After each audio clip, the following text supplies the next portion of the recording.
Why, properly speaking, is reproduction needed?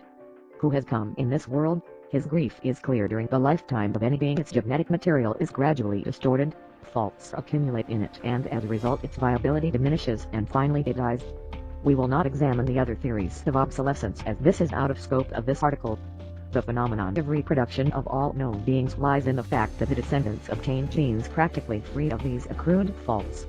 Otherwise children would have inherited not only the body features but also age. So the rising generation would have faded out very quickly and probably it would have never started in the first place. Briefly speaking, reproduction is the method of genetic material refinement from faults, i.e. the kind of way to live eternally. Vegetative reproduction is just a simple division of cells. However, this process only seems to be simple, but it is very complicated. In fact, genetic material is not simply duplicated but after the cells bifurcate chromosomes intricately exchange their different parts and as a result of this the defective genes are excluded from being forwarded to the next generations. Only after this does a cell split into two.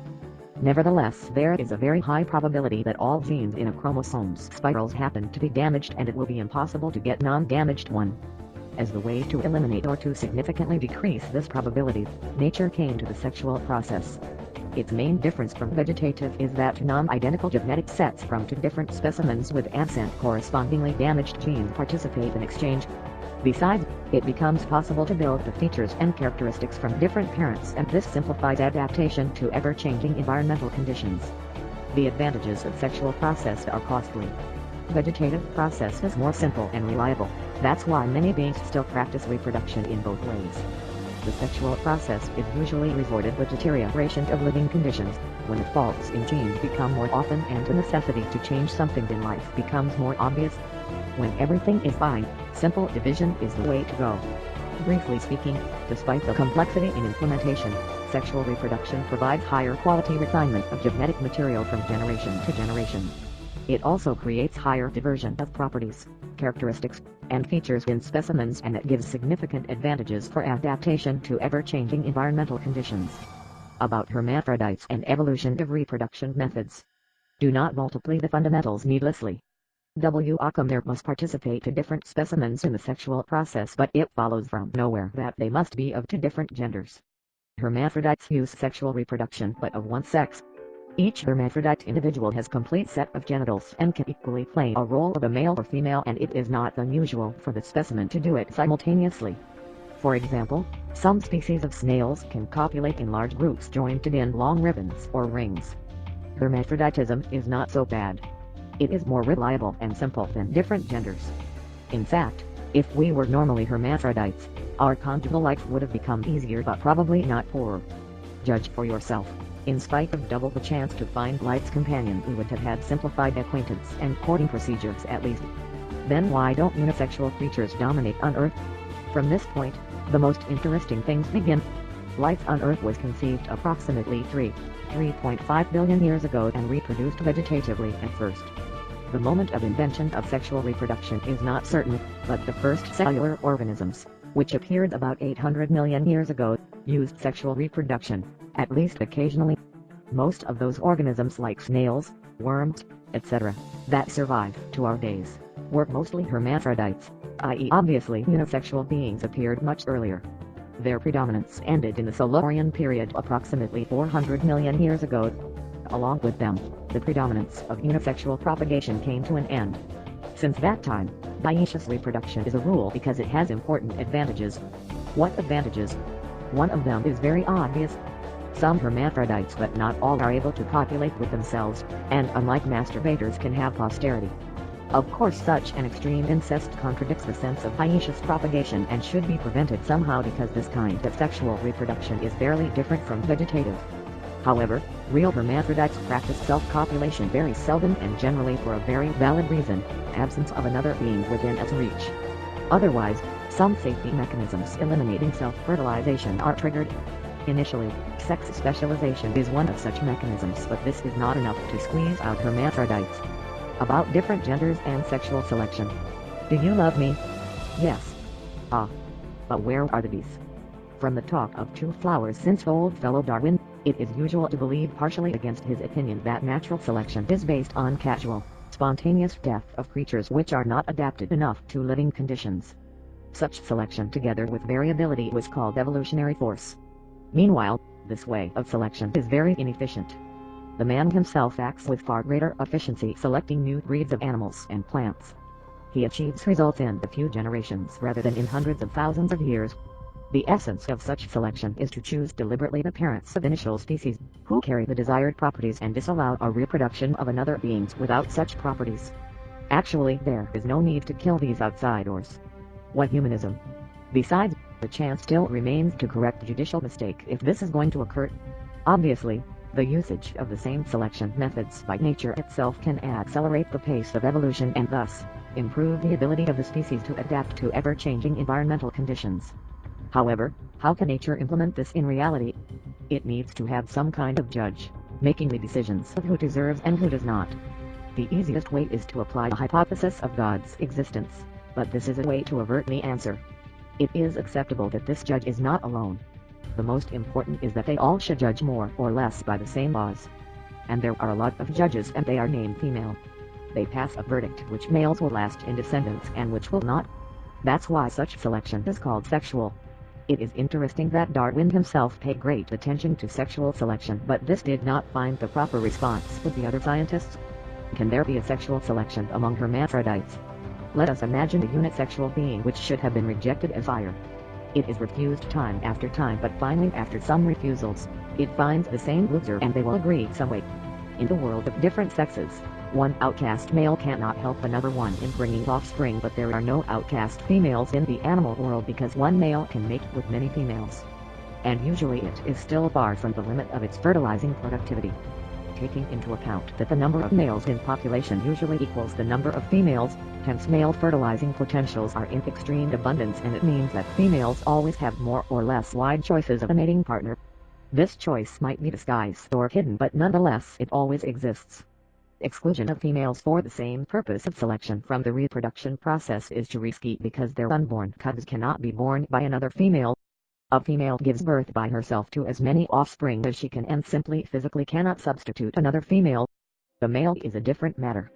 All non-conceived cubs by one particular male will be conceived by another one with pleasure, and who would refuse?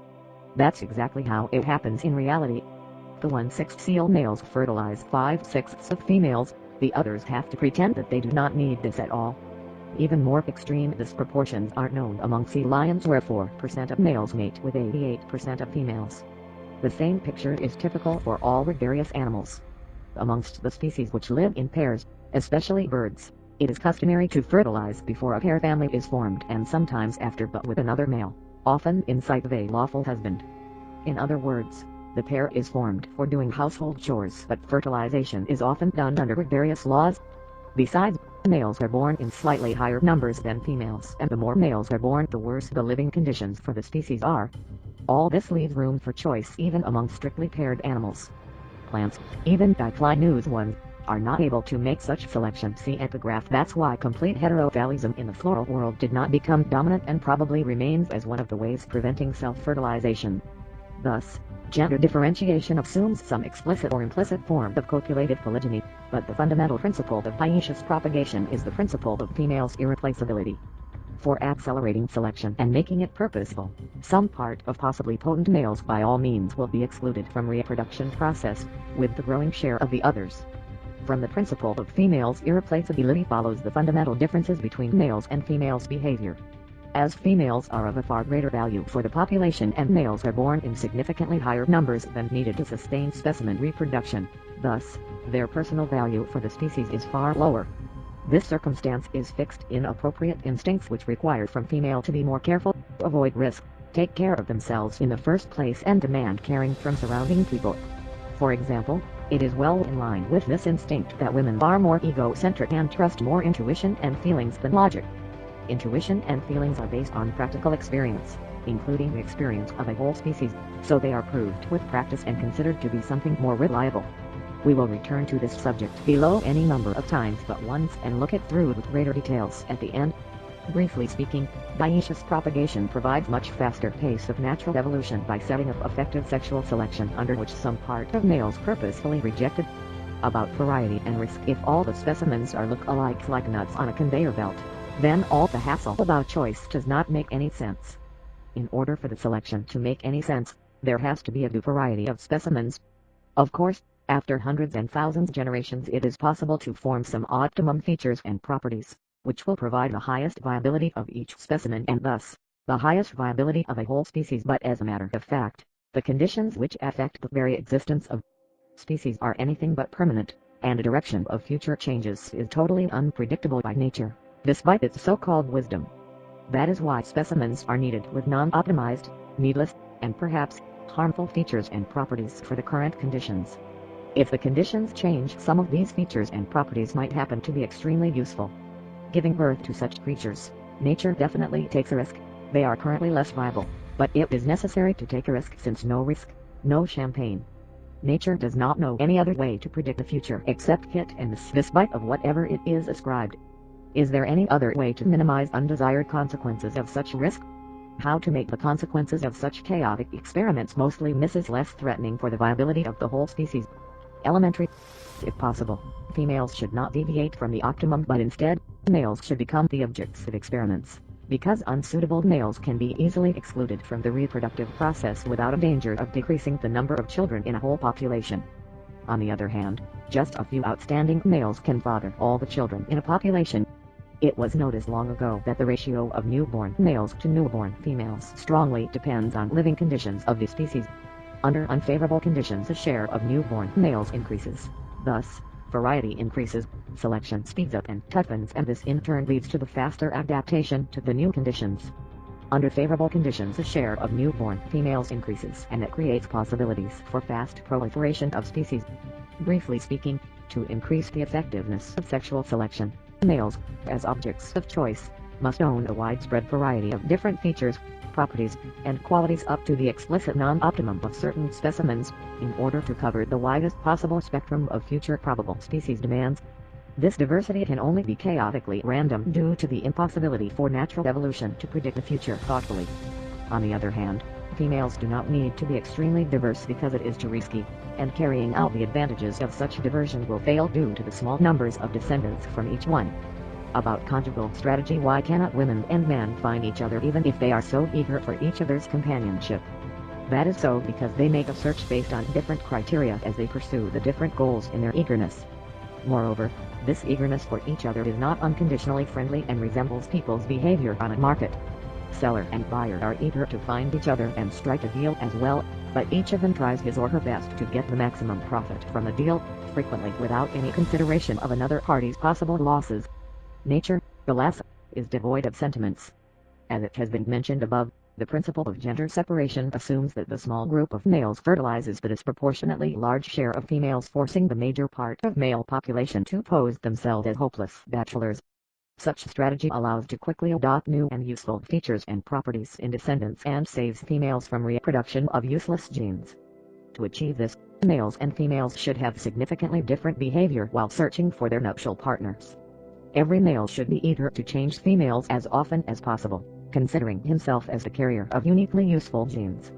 Let's imagine that one man somehow has a gene with immunity, let's say, to AIDS. It is extremely necessary to spread this gene among the population. But he is such a scoundrel, faithful to one woman only. How many children can be born by one female? Okay, 10, maximum 20, and according to the genetic rules only half of them will inherit this gene. This is a crime in face of the species. However, if one tried to behave like a sultan, he can father possibly 1,000 or even up to 2,000 children. This is something therefore public opinion treats male infidelity pretty repressively, as it is not without a reason. This is an instinctive program, and so to say, it is very sane from the biological point of view. Male should not confine his sexual expansion. There are females for this. Thus, the instinctive goal of male conjugal behavior is more females' bodies, pretty and different. And what if a female has such a unique gene? What should her behavior be in order not to sink this gene into oblivion, but rather transfer it to the future generations? In general, it is also possible to increase the number of children, but will the frequent changing of the males help a woman to increase the number of children? Absolutely not, but this could significantly lower the quality of children. That's why public opinion treats women's infidelity with much louder condemnation. A woman unscrupulous in her sexual partners does not take care of her future children. If a man transferring his genes fathers a child with an unsuitable woman, he did not lose anything. He can repeat the same literally the very next day with a better woman, it found. But a woman conceived from an unsuitable man cannot correct her fault so soon. Nature does not know abortion. Moreover, the number of such trials is very limited in general. To fix her genes in descendants more reliably, a woman should strengthen the severity of selection for the candidates, in order not to mix her own, supposedly unique genes with any other male genes deemed unfit. However, she should be attractive to all men in order to have a possibility to choose from. The more men are attracted to her, the wider the choice that she has. The ideal case is to make all men fall in love with her, but admit only one, or maybe none at all. The copulation itself is an almost incidental side effect of the seduction process. So, the instinctive goal of female conjugal behavior is more man's hearts, nice and different.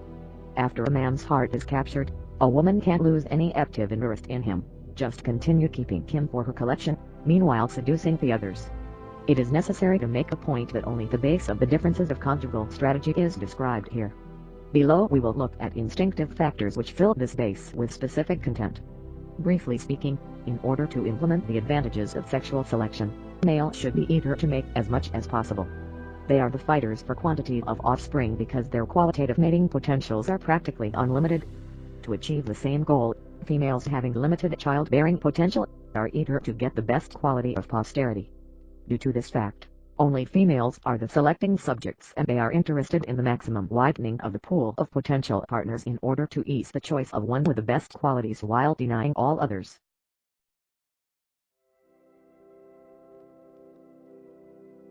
About our primeval ego. Within me are two egos, two poles of the planet, two different men, two enemies. When one of them is rushing to the ballet, the other one is rushing to the races. It is well known that a man belongs to the species of Homo sapiens of the primate group. Classified relationship with other primates is determined by greater or lesser similarity of genetic material, which is expressed externally in the resemblance of our physical constitution. For example, the genes of man and a chimpanzee resemble each other in more than 95% of the cases. However, species-specific attributes are not only the physical features, but are also behaviors and habits, hunting methods, marriage rituals, etc. as well. As all species-specific attributes are hard-coded and passed by inheritance only, that's why they are species-specific. So behavior appropriate to the species is inherited as well. For example, the ability of the hunting dogs to make the stance is transmitted by inheritance and especially tightly linked to hunting breeds. Another example of an instinctively conditioned reflex is lowering the eyes as an acknowledgement of subjugation to another. This is typical for primates, including humans. In the same situation, the dogs lower their tails. This kind of inherited behavior is commonly called instinctive, and its separate aspects are called instincts. There is a term inherent behavior model which denotes such instinctive behavior programs. Such an interesting act for our topic as a kiss is part of congenital conjugal ritual of primates, which is derived from the feeding ritual. To what degree is all of this related to human beings? The man has a mind, some kind of laws, all which make following one's instincts not compulsory. However, a man evolved into a modern being and became truly rational only 30 to 40,000 years ago, but our historical epoch is only 7,000 years old. Meanwhile, the evolution of primates began approximately in the Tertiary period, 20-30 million years ago, and such important instincts as obedience to animal hierarchy have existed almost for as long as life itself. For sure, during such short evolutionary periods of time instincts cannot vanish. They are slowly and gradually formed by evolution, and as morphological attributes, disappear only as slowly as they accumulate. So instincts do not ask whether a man can live without them. They are just acting up when they find it necessary. Unreasonable and unexplainable from a rational point of view, instinctive motivation is very logical and explainable in a primeval coordinate system, and it was expedient in primeval times. But in contemporary situations, the behavior realized by instincts is not always adequate, and we are often bewildered how evil and blind love can be. Monkey instincts will lie inside of us for as long as we belong to a group of primates because they are hard-coded in genetic memory. If mankind succeeds in getting rid of some important monkey instincts and fixes the changes in the genes, then man will pertain to another species and probably will be separate from primates. Development of humanity demanded other than primeval gregarious forms of marriage. But instincts do not disappear from subconsciousness so easily and keep working, even if their time passed long ago. Individual mind cannot change its own instinctive programs in any way, and moreover it does not know about their existence. It can only to disobey them in some cases, but the next time instinct will want to do the same thing again. The lowest level of subconsciousness, instincts, they carry out available programs directly and without alternatives. Programs of middle level of subconsciousness such as traditions and habits can be modified with time. Mind also widely use fixed behavior programs, but they are just food for thoughts for it. Mind does not exactly carry out the programs but more improvises on a theme. Instincts direct us by means of emotions, not bothering themselves with motives. The instincts, inducing a woman to beautify herself with cosmetics, do not inform her why she should do this, she just wants this and that's all. Logical sense of this is obvious, to attract men's attention, but most of women will categorically deny this, saying that they are doing this for their own pleasure. However, normal men do not do the same for themselves. Such behavior program does not exist in their instincts. By the way, many modern men treat a woman with cosmetics negatively, but instinct does not want to know about this. Also, it is worth to pay attention at the lower cultural level of a woman, the brighter her cosmetics and she applies it in a bigger quantity. In this case, instinctive motives are neither restricted nor corrected by her mind. Neural structures which fulfill the instincts arose in the deepest antiquity. Thinking, analyzing, or even simply extrapolate is absolutely impossible task for them. They are triggered whenever schematic and static template fitted in instinct matches some kind of external signal attributes which can by chance look like actually required. However, having free and direct access to the motivational centers of brain, instincts can evoke the feeling of its correctness on any subject. This influence can resemble some narcotic intoxication. Narcotic illusions can also be perceived as high-level wisdom. That is why love has no wisdom. It has only the feeling of wisdom. Actually, love evaluates the object of choice very superficially according to a strict, sometimes stupid genetic program which sets a strategy for choosing the marriage partner. The mind is left nothing to do but to find a way to justify the answer. It is in nature of any person to look for ways to justify the answer when he tries to explain his instinctively motivational behavior. Real picture of individual behavior becomes more complicated and confused not only because of two egos coexisting side by side, but also because there is no clearly marked border between them. Instinctive and rational motivations can get intricately mixed. Besides that, for each particular case a person has several instinctive programs of behavior, which appeared at different evolutionary time and sometimes contradicting one another. Briefly speaking, the human is born with a lot of behavioral programs given at birth. Those programs appeared at different evolutionary time, and due to this fact they often contradict each other. Mechanisms of carrying out a congenital behavioral programs are capable only of frivolous analysis of the surrounding, which suggests an only formally superficial comparison of the surrounding with the schematic signal attributes fitted in these programs. Adequate resemblance of the external conditions with these signal attributes creates one or another emotion, inducing the human to carrying out an appropriate instinctive program. The real motivations of the actions are not realized. To explain instinctively motivational behavior, the remotely occasional arguments are drawn which have much closer resemblance with just the desire to justify the answer no matter what. About hierarchy in a herd. Impudence is a second fortune. Commonly known banality in theater as in life, the most demanding person is the one who has not paid for a ticket. A French proverb: there are no equal rights anywhere at all. Those outraged by unfairness in our society can comfort themselves with the fact that in the world of all other animals the situation is much worse. While feeding the group of mice, it can be noticed soon that every time the best and the biggest pieces always fall to the share of the same specimens. These ones occupy the best places for resting and have the highest number of mating. The other ones are satisfied with remnants after the first ones, the third ones, with whatever left after the second ones, and so on. I.e., there is a certain hierarchy within a group. One of the most magnificent description of hierarchical relations was given by Dr. I just can't agree with his statement that human hierarchy is formed only by men. See below in details. Such hierarchy is known among all kinds of beings which lead even rudimentary grouping lifestyle. Even amoebas have rudimentary hierarchy. The places ranks in this hierarchy commonly marked by letters of the Greek alphabet. Alpha is a high-ranking specimen, Omega is correspondingly a low-ranking specimen. However, this definition system is not completely fine. In the large group's hierarchical structure divests its linearity of alphabetical row and becomes more reminiscent of pyramid, where several beings can have practically equal rank. Highest rank beings are also called hierarchy dominant. Nick suggested to use the term ringleader rather roughly but true. Obvious, the rank in such hierarchy has a huge significance for each member, therefore the members of a group constantly compete with each other for rank advancement or rank preservation. The higher the rank, the fiercer the struggle. Sometimes it might happen that alpha takes from life less than beta because it is too busy with struggle. However, alpha reserves the right, at least theoretical, to take away any piece from beta. The rank of a being in a group depends on correlation of ranking potentials of this being with the other specimen in the group, so the same being can have different ranks in different groups. But what is ranking potential? Obviously it is closely linked with physical strength, but it is not determined by it unequivocally.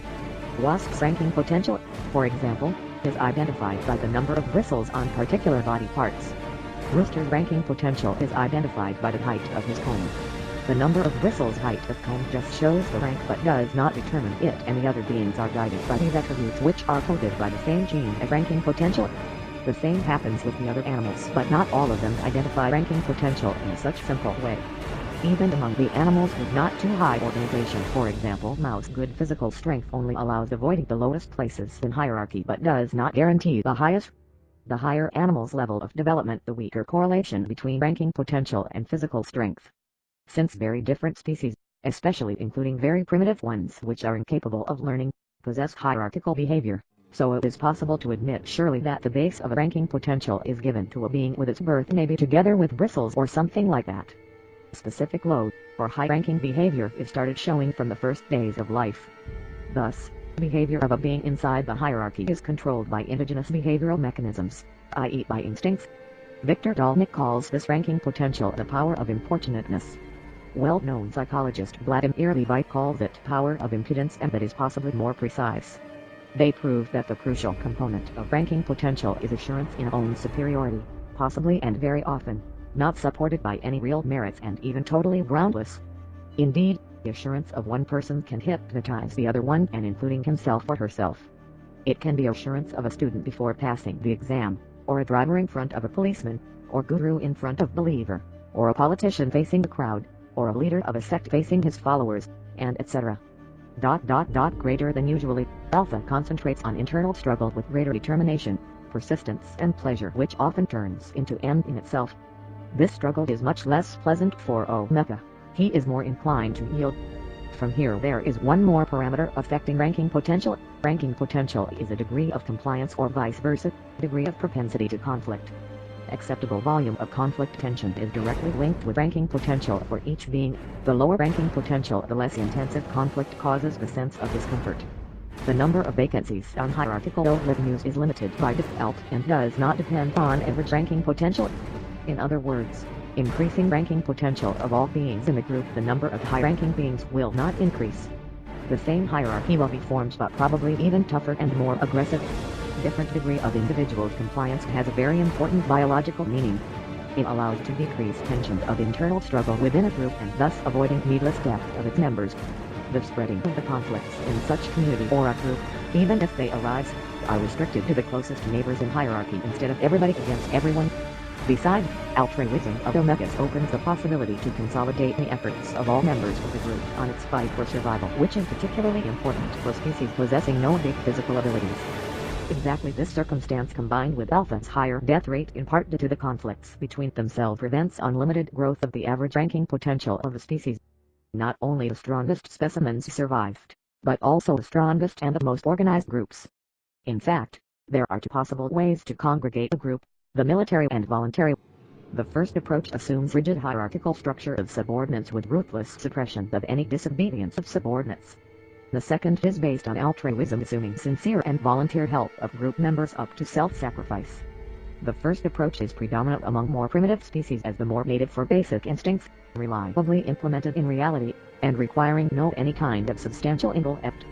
But it becomes ineffective for organization with very complex collaborative behavior. Obviously that living in extremely dangerous in terms of predators savannah, our ancestors led the most of the evolutional path using the military form of group consolidation. Altruism became a relatively mass phenomenon only when development of intellect made very complex behavioral schemes possible. In its turn, widespreading of altruistic forms of behavior even more complicated human behavior and created prerequisites for even faster acceleration of social evolution that set humans apart from the rest of the animal world. Thus altruistic behavioral programs appeared in comparatively later evolutional time and did not have enough time to be firmly embedded in genes. Therefore, altruism, so essential for mankind, has to be conveyed by non-genetic means, those which form the notion of culture. However, the stronger the genetic base of altruism, the higher the cultural level under the same conditions. Ranking potential can be initial, inborn, actual, and visual. Initial is given at birth and is not subjected to upbringing or environmental influence, but rather mainly determined by genetic inheritance and less by conditions of prenatal development. Actual ranking potential greatly depends on circumstances. It is determined by initial ranking potential and by specific situation in which the being finds itself. Circumstances can either hinder the realization of inborn ranking potential or encourage its full disclosure and even strengthening. For humans, actual ranking potential is typically 2/3 based on heredity and 1/3 on conditions of growing up and care. However, this is just average statistical data, and for a specific person this correlation can be different. Since ranking potential is defined by different attributes, including ones which are not interrelated to each other, the real hierarchical portrait of a specimen can be mosaic, i.e. that some attributes point to a high rank but others to low rank. For instance, untidiness is an indication of a low rank. Noticing untidy person will usually not without grounds judge him as loser who achieved almost nothing in life, i.e. as low ranking. However, once he demands to make him cut a line in bold-faced and aggressive form, then the majority of the people agree to yield his demand, thus admitting his higher rank, even though the social status of this person can be extremely low. Here is another example, although fiction, but it has many parallels with reality. An old song about a brave captain of a ship says that he survived 15 shipwrecks, pirate assaults, drowning, and shark attacks, but he was never scared. Here we see the person who takes relatively high-level position captain, who is capable to fight and survive, and that means this person has high enough ranking potential. However, here we can mention low primitiveness of our hero, and that will be discussed later.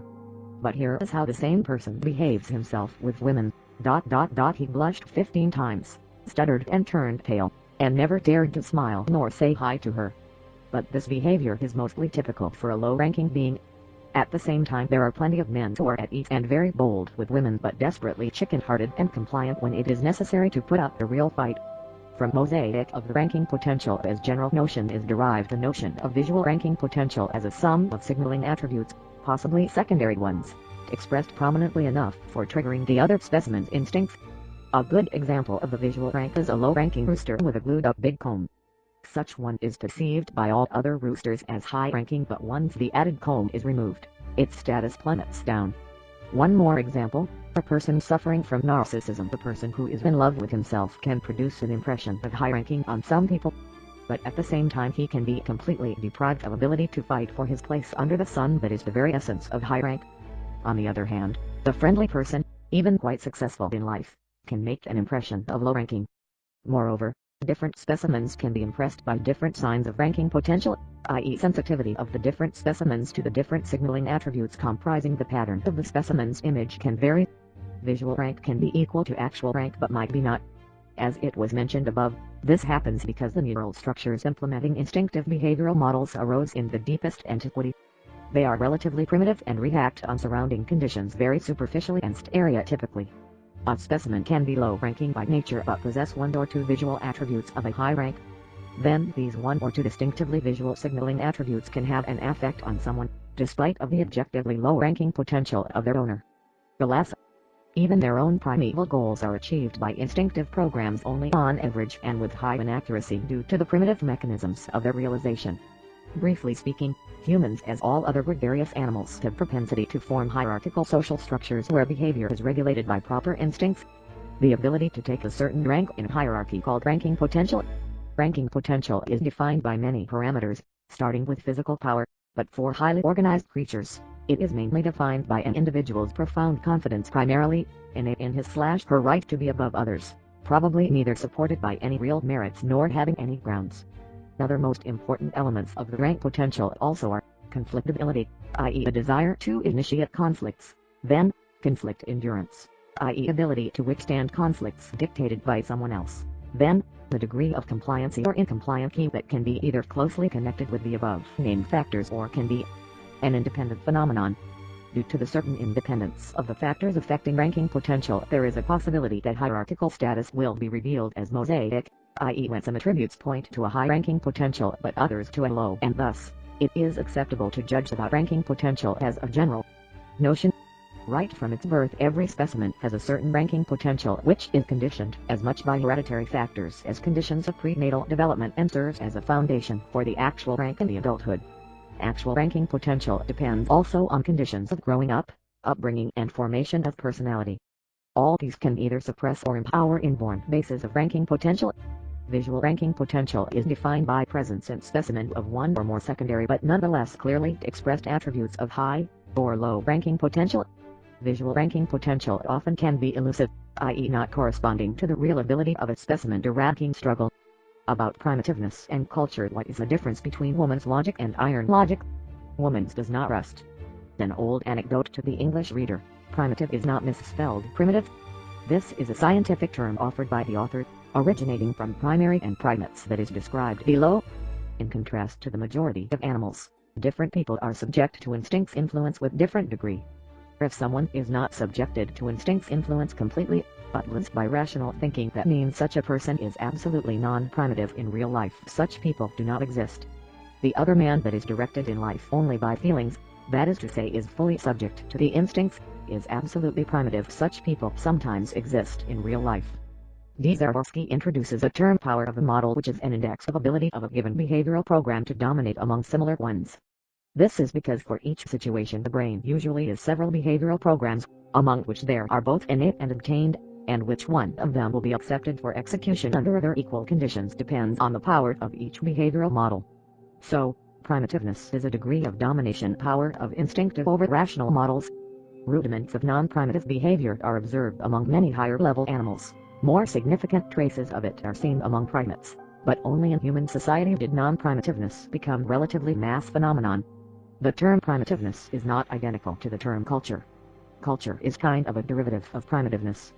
Among artistic people, even with the highest level of culture and decency, the people with high primitiveness are predominant, as such people live in a world of feelings.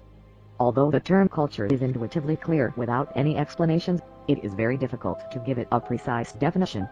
It is obvious only that culture is a product of upbringing and education in the broad sense, and primitiveness is something inborn. Primeval motivation of a cultural man is suppressed by upbringing and is replaced by requirements of the laws and societal traditions. However, it can appear on occasions when the laws and traditions do not determine the situation strictly and leave some freedom, and also under influence of alcohol or in times of strong stress. The higher the primitiveness, the more often and stronger the appearances are. The old dispute about physicists and lyric poets is actually a dispute about primitiveness. The primitiveness correlates more with emotionality than with culture. Instinctive programs, when finding resemblance of internal signaling attributes with some factors of outside situation, create corresponding emotions, and highly primitive person gladly submits to them. The low primitive person, feeling the same forceful emotions, is capable of acting contrary to them. As ranking potential, the degree of primitiveness is basically determined genetically and by uterine growth conditions. It changes inconsiderably during upbringing and education. However, it can have influence on the behavioral manageability and the ability and propensity to certain kind of education. It can happen that a man with a strong scientific education does not trust his knowledge in everyday matters, relying more on feelings, and vice versa. A man with very low primitiveness lives kind of outside of primeval hierarchy. On the other hand, a highly primitive person is very sensitive to the rank of the people around, recognizing the smallest display of concession as a signal for beginning of hierarchical attack, but meeting someone with superior rank causes him a will paralysis and vile toadying. The higher the inborn primitiveness, the greater the pedagogical efforts are needed to make a cultured person. In the next generation, everything repeats once more. The man whose culture achieved only by immense pedagogical efforts can have extremely uncultured children because the base remained the same.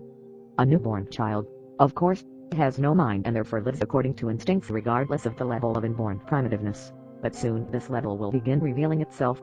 There is a very important nuance. Primitiveness is not an indicator of a power or weakness of one's mind.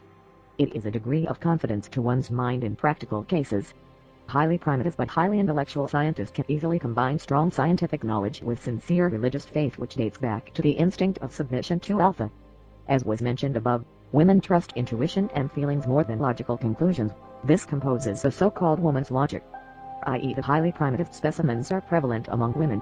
It is known that girls study better than boys in schools, universities and other institutions, even in ones with technical majors.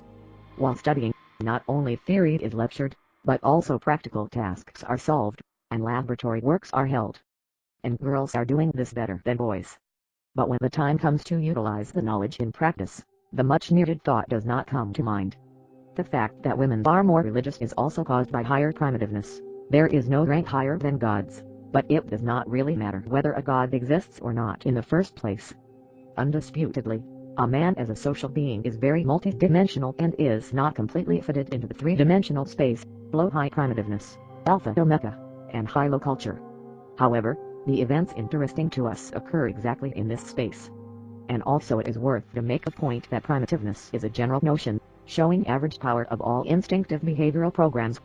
However, there are quite a lot of such programs, including contradictory ones, and each can have different power, and that tangles up even more the observable scene. Briefly speaking, primitiveness is an indicator of power of inborn behavioral programs relative to rationally motivated behavior. Externally it is expressed in an inclination to emotionally based actions and has only an indirect relationship with intellect and culture themselves as well as to temperament in the choleric, phlegmatic axis. About princes and princesses, the woman is a female who is a man, the man is a male who has money. An anecdote: what a pity that generals get married while in lieutenant's rank. From the conversation of two old virgins, such exclusively important for all animate world process as a reproduction could not be left without the control of the instincts. Correspondingly, love, as the strongest feeling, is a voice of the same primeval instinct that forces to prefer the best being of another sex for mating. And what are the criteria of this preference? It is unnecessary to prove that these criteria are kept unchanged since primeval herd times when all the instincts were formed.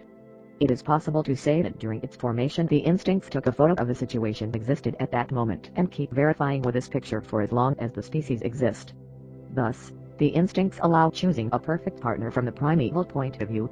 The simplest and the most demonstrative attribute of such superiority in primeval hierarchy is a high rank. Though it is very obvious that rank, strictly speaking, is more a visually superficial indicator of preference, but it is almost impossible to imagine anything better than unwise nature. External attractiveness, beauty, is less reliable in this sense. In general, the number of coplations is the simplest and clearest quantitative index of the male's rank in hierarchy. For females this correlation is very weak and, perhaps, inverse. It is customary to think that alpha simply takes away a female from beta gamma. Just as food, however, the rules of behavior in a hierarchy are obeyed by all the members of a group including females. That means there is not needed to take female away in most cases. She herself, complying with an internal instinctive program, prefers high-ranking male. Not in vain, speaking about ideal groom, women mention word prince.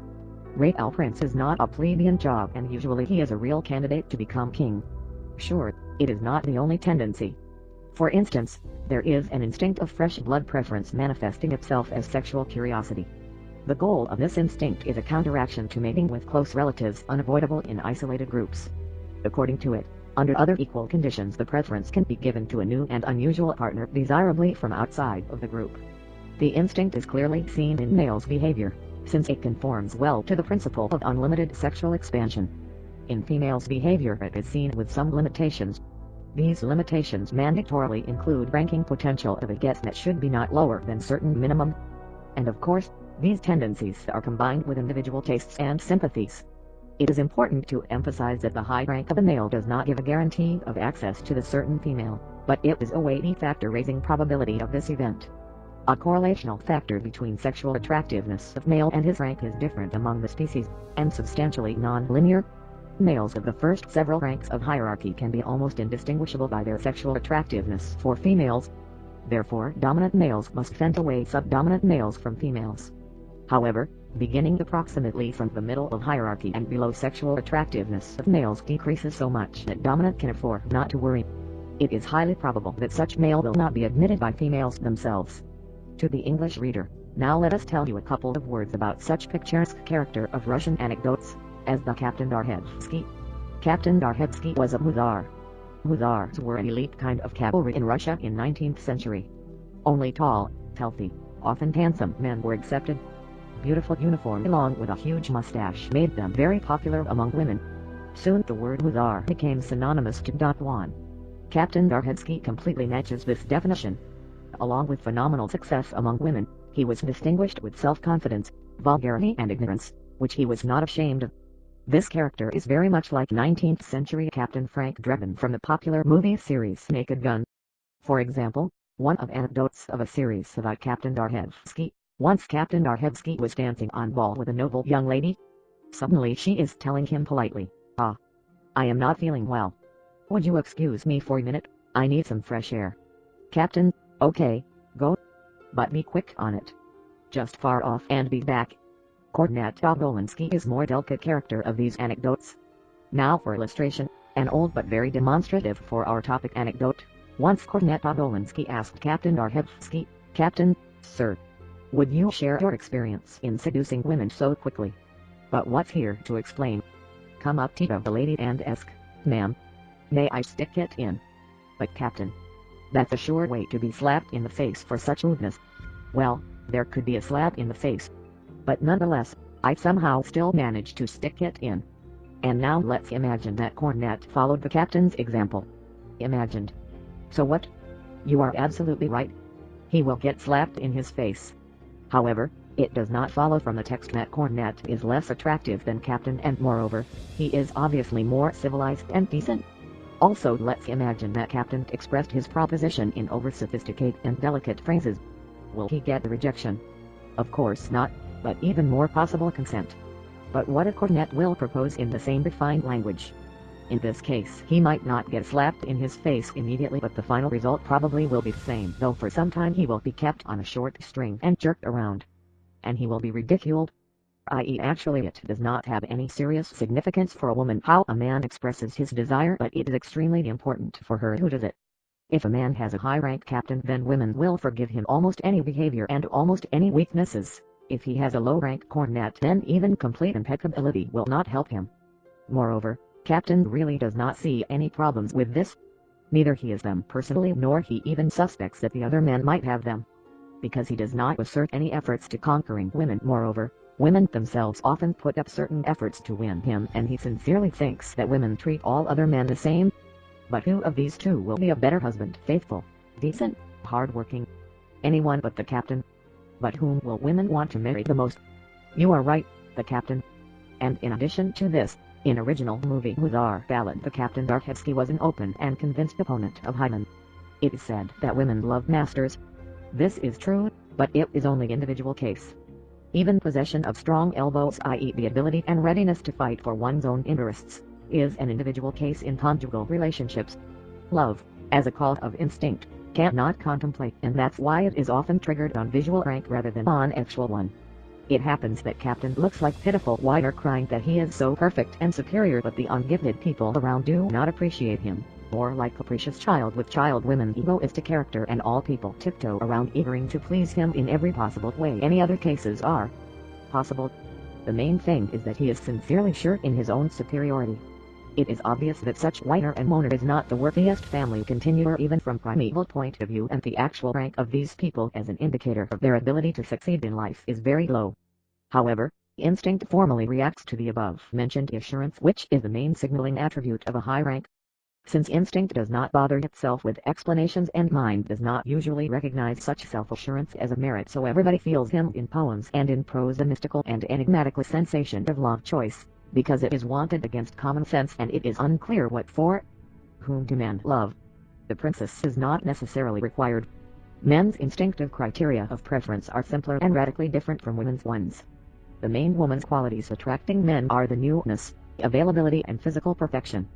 Of course, if all these qualities are combined in one woman, then her attractiveness will be the highest, and such woman will be the center of men's attention in the first place, but only until either gaining access to her body or making sure of no chances to get it. However, this is correct only in respect of women as sexual partners. Men choose wives by rational judgment, only those who have choice and enough brain. The sensational criteria of men's preference of women are much fuzzier due to the higher diversity of men and hence their tastes and less desperate necessity to make a choice. The male does not have to choose a female since he needs them all without any distinction. But women's rank, having big importance in relations between women, is relatively less important for a man. For sure, high-ranking women can turn men's heads more quickly, but modest and shy low-ranking wives were valued at all times. It is well known that women much more often than men fall in love with their chiefs, bosses, tutors, and etc. whose high visual rank is manifested by their position and partially age. If high rank is a key to women's hearts for a man ensuring his freedom of choice, but for a woman her high rank is a source of problems with men. Average-ranking men are not acceptable for her neither sexually nor platonically, not to mention low-ranking ones, but high-ranking men are very scarce and most of them are easy writers. And if they are not easy writers, then they are hopelessly engaged and not free. Low-ranking woman, as every woman prefer an alpha, is still open-minded toward omega. In some circumstances she can forgive a man his low rank and therefore his other strengths get the chance to be appreciated. Briefly speaking, emotional choice of a marriage partner, sympathy, crush, infatuation, love, depending on the strength of feelings, is implemented in accordance with a system of instinctive criteria of evaluating a potential partner. In woman's emotional choice of a man, the following has the highest significance: man's instinctive hierarchical status, including purely visual rank that might not coincide with his social status. His physical characteristics takes the second preference. In man's emotional choice of a woman, the following has the most important meaning in equal degree: women's novelty, accessibility, and physical characteristics. I'd like to remind that we settled not to examine the rational choice in this book. About alcohol, our consciousness is determined by three things: being, eating, and drinking.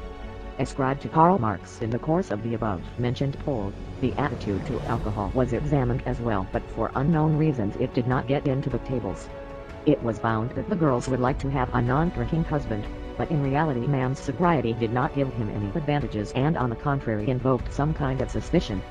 Suppressing the mind, alcohol introduces the kind of bestiality in a human image that is so amiable to primeval instincts. You could also notice how often this fatal decision for each man and for the whole mankind is taken in a drunken state, and how close relationship between sex and alcohol, violent love, and without champagne. Tests on animals give very interesting results. Alcohol raises the low rank and diminishes the high one. This is one of the reasons of ineffectiveness of the dry laws and other measures struggling for a sober way of life. Without releasing primeval instincts and raising the ranking potential, which is achievable by the alcohol and the easiest way, mankind would have faced difficulties with its own reproduction. And the biggest difficulties would have occurred with the worthiest people who personify civilized society, low-ranked and low-primitive persons. We can only regret the negative effects of alcohol consumption and that it is mostly used by the people who do not need any releasing of primeval instincts. Since there are no alcoholics among animals, hence sexual selection does not recognize what it is, and thus, the fact that a certain man is addicted to alcohol or simply a drunkard practically does not affect his popularity among women. Moreover, the majority of women who got stuck with such husbands put up roughly the same pretext: I thought he would start a family life, become a father, and so on, and quit drinking.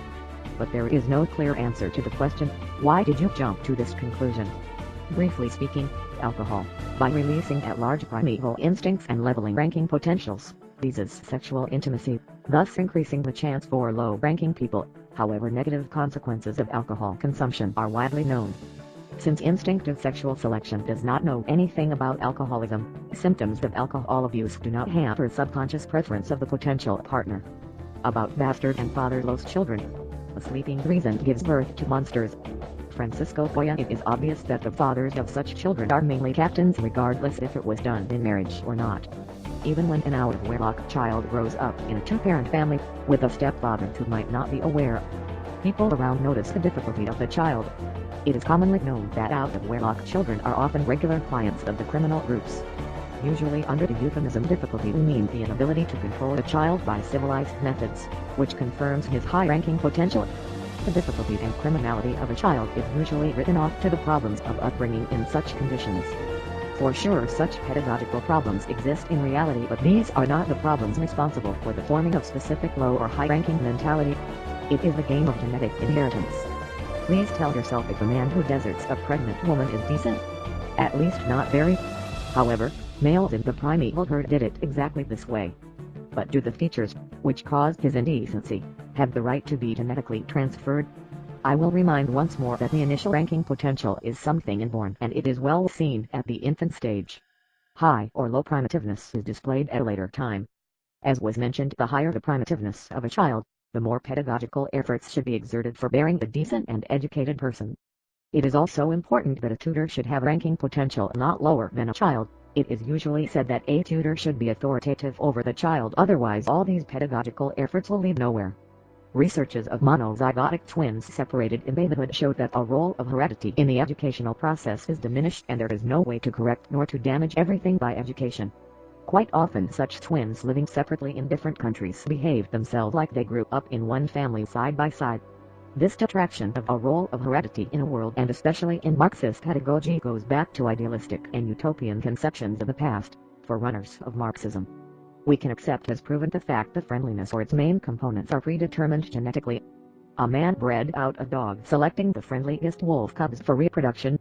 Briefly speaking, conceiving a child by reason of law against the popular thesis is not the circumstance contributing by itself to the appearance in a child of such qualities as love to the people around and high morals. Since the women tend to fall in love with the egoistic men, the child conceived because of love will be more inclined to the same egoism. Conception of the parent showing UNFCXUAL love to the people in general. Altruism contributes of the appearance of this quality in a child. About the husbands and the lovers, who is the lover? Just the same as husband, but he does not need to wash the dishes. Anecdote: all the illnesses are caused by nerves, but only syphilis. I love. An old medical anecdote. Here we will not examine the lover like a sponsor or a source of material welfare, but let's consider the lover only as the means to satisfy a woman's sexual desires. It has been proven that any woman can be physiologically satisfied by any man if we don't take into account medical pathologies like complete absence of genitals. Most cases of dissatisfaction are in nervous and psychological sphere.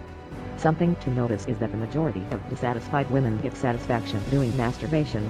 It is not a penis that satisfies a woman but a man, and he satisfies not as a physical body but as image, which meets more or less some criteria.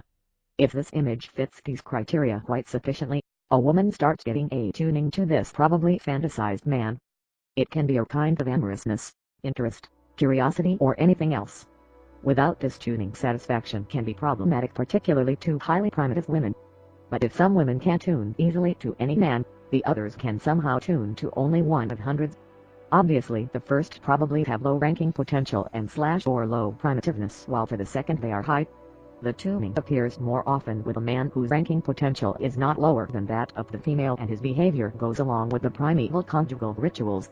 The cases when there is no satisfaction with a husband but rape satisfies instead illustrate that well, because the rape is usually performed in a swine-like fashion like it was done in a primeval herd by the high-ranking males. By the way, such a phenomenon is not the last reason why women often do not report the rape to police, and in some cases even protect and cover the rapists. Married by the rational decision of the mind, a woman can remain dissatisfied at least for the first time until she gets used to this man. As a proverb says, love comes with habit. Do you want to force a husband to wash clothes, to clean floors, or to look after the baby, etc.? Did high-ranking males in primeval herd do such a contemptible job? If you succeed in this, but this is unlikely if he was not inclined to it by himself, your mind probably will be satisfied for some time. However, your primeval ego will immediately recognize the lowering of the rank of this male, and you will want to get a lover. Briefly speaking, most probably a woman's sexual satisfaction comes from a subconsciously attractive man, even though on a conscious level he might be unpleasant, even disgusting. If there is no such subconscious attractiveness of the man even giving him a logically high mark, then the attempt to achieve sexual satisfaction only by perfecting sexual technique might not give a result. Most likely is the allurement of high-ranking and highly primitive men, which are dominant among the most successful lovers. Even with all the positive sides, getting married by the rational reasons for kind, honest, decent, might be filled with problems of your sexual satisfaction during the first time. So, of whom are there more? I had 40 surnames, I had 7 passports, 70 women loved me, I had 200 enemies. V. Vysotsky. In mass media and in informal conversations, the opinion is often expressed that loneliness of women is caused by the lack of men. However, there is a well-known fact that there are more boys born than girls. The results of a census in Russia clearly show that the initial predominance of boys remains until the age of 35. From 35 to 45 men and women are approximately equal in numbers, and then women dominance becomes obvious. The fact that there are more women than men on average perplexes the society. Women over 52 or really much more than men are not the objects of any real interest as conjugal and sexual partners. But the men are prevalent in their reproductive age. That means that the average statistical woman has a choice during the whole reproductive period, and that probably has a very profound biological meaning. details. I suppose that there is a strong visual selection here. Women always tell about their marital problems often and without any uneasiness, but having such problems for men was always shameful and therefore carefully hidden. If a child does not cry, the mother does not realize. The men's deficit could take place if one woman would have been able to marry a few men even unofficially. In this case, the other women actually would not have gotten any man. However, in reality women are more inclined to congregate in the secret harems of high-ranking married men, and they often exhibit such an enviable loyalty that it leaves nothing to do for the other available men. And such women are considered to be single. Meanwhile, if the number of men and women is approximately equal, not counting the percentage, and even this is on the women's side, so according to the law of connected vessels, the bigger number of women in single men harems, the more other men are forced to pose as staunch bachelors. As a rule, a man who is the lover of a married woman is married himself, and he is never faithful so much to both of them that the other women would have no chances. Briefly speaking, the public opinion that it is hard to get married for women because of the lack of men is a mass delusion based on superficial knowledge of statistics, intensified by men's unwillingness to disclose their sexual and marital problems. Origin of family, prostitution, and promiscuity dedicated to the cherished memory of F. Engels. Research of conjugal behavior on animals shows that a family should be distinguished as a household unit and grouping of specimens with the purpose of mating. The fact that in reality both roles are very often combined does not mean that there cannot be any other way. For instance, those species where one parent is capable of upbringing the offspring alone, family as a household team mostly consists from this parent and its offspring. That means that a male-female union here pursues only the goal of mating and has nothing to do with the family itself, as we understand it. The same can be said about the species practicing our strategy of reproduction, where the parents do not take any care of their posterity. This is one pole of the conjugal world. For the other species, upbringing of offspring becomes impossible without outside help, and thus there is a reason to bring in the second parent as a helper. Species with a strictly paired family structure, for example, birds, especially nesting birds, are another pole of the conjugal world. Here the mating and upbringing of posterity looks as something naturally inseparable. However, as it was mentioned before, in such conjugated families spouses do not always keep copulated fidelity. Up to 1/4 of all the chicks might be conceived from someone other than the lawful husband, although from a household point of view such couples might represent idyllic picture. Well, the second parent is not the only possible helper in this business. Grandmothers and sisters can be brought in, and kindergarten of some sort can be created, and so on.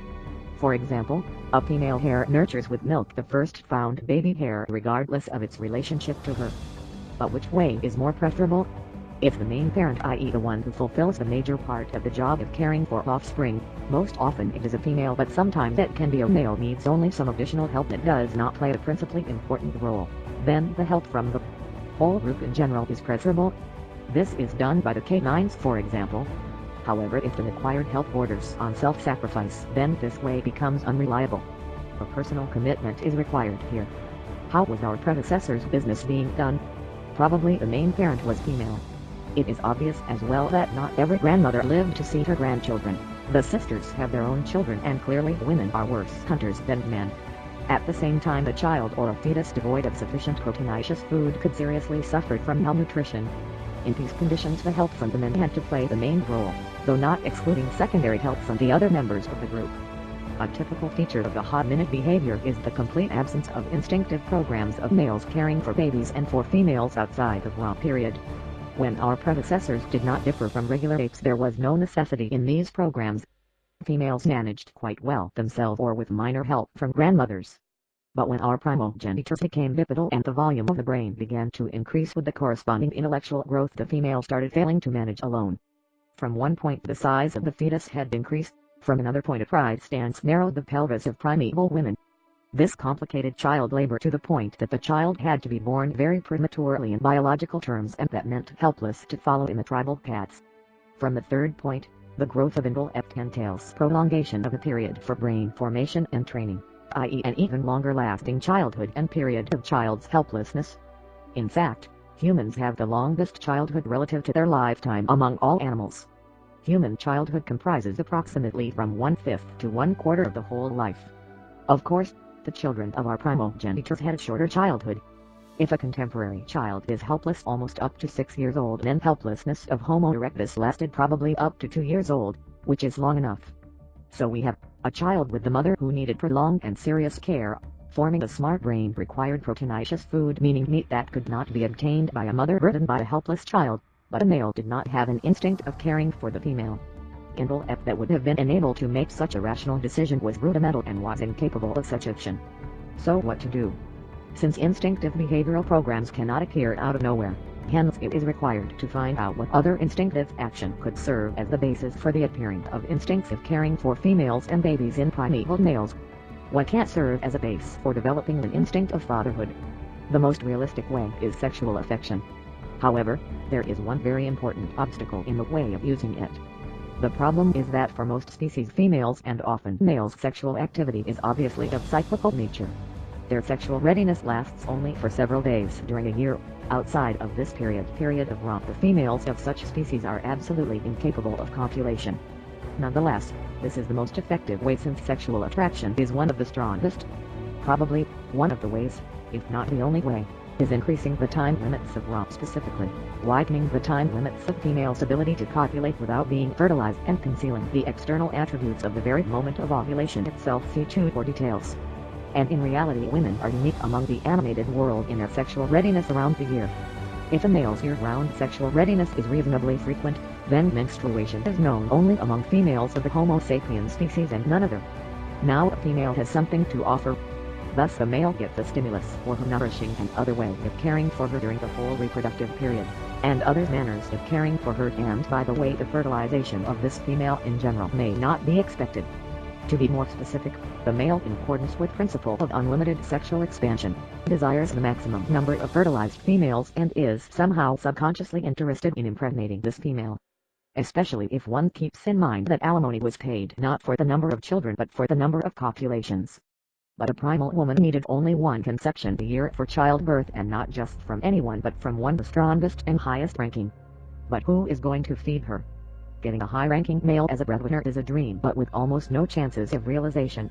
As a getter, he is not really bad at all, including at the expense of robbery of low-ranking males, but he is in high demand. Neither is he physically able to feed and support all the females who want him, but maybe only 1 or 2 favorite wives.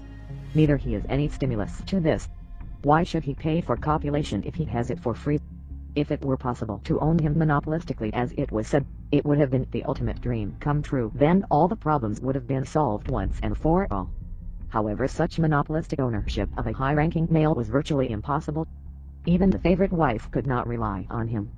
Of course, she could rely on his preferential, once again, not monopolistic treatment, but not on his sexual fidelity. Sure, it seems like the female does not need much of sexual fidelity itself. At least once a year he will find a time to fertilize her. However, sexual infidelity of such male had certain serious consequences for the female. First, there was the risk of losing her favorite wife status. Second, there was a risk for her of diminishing sexual activity from this male, and that means insufficiency of pleasures. Low-ranking males are bad substitutes and they do not deliver such satisfaction.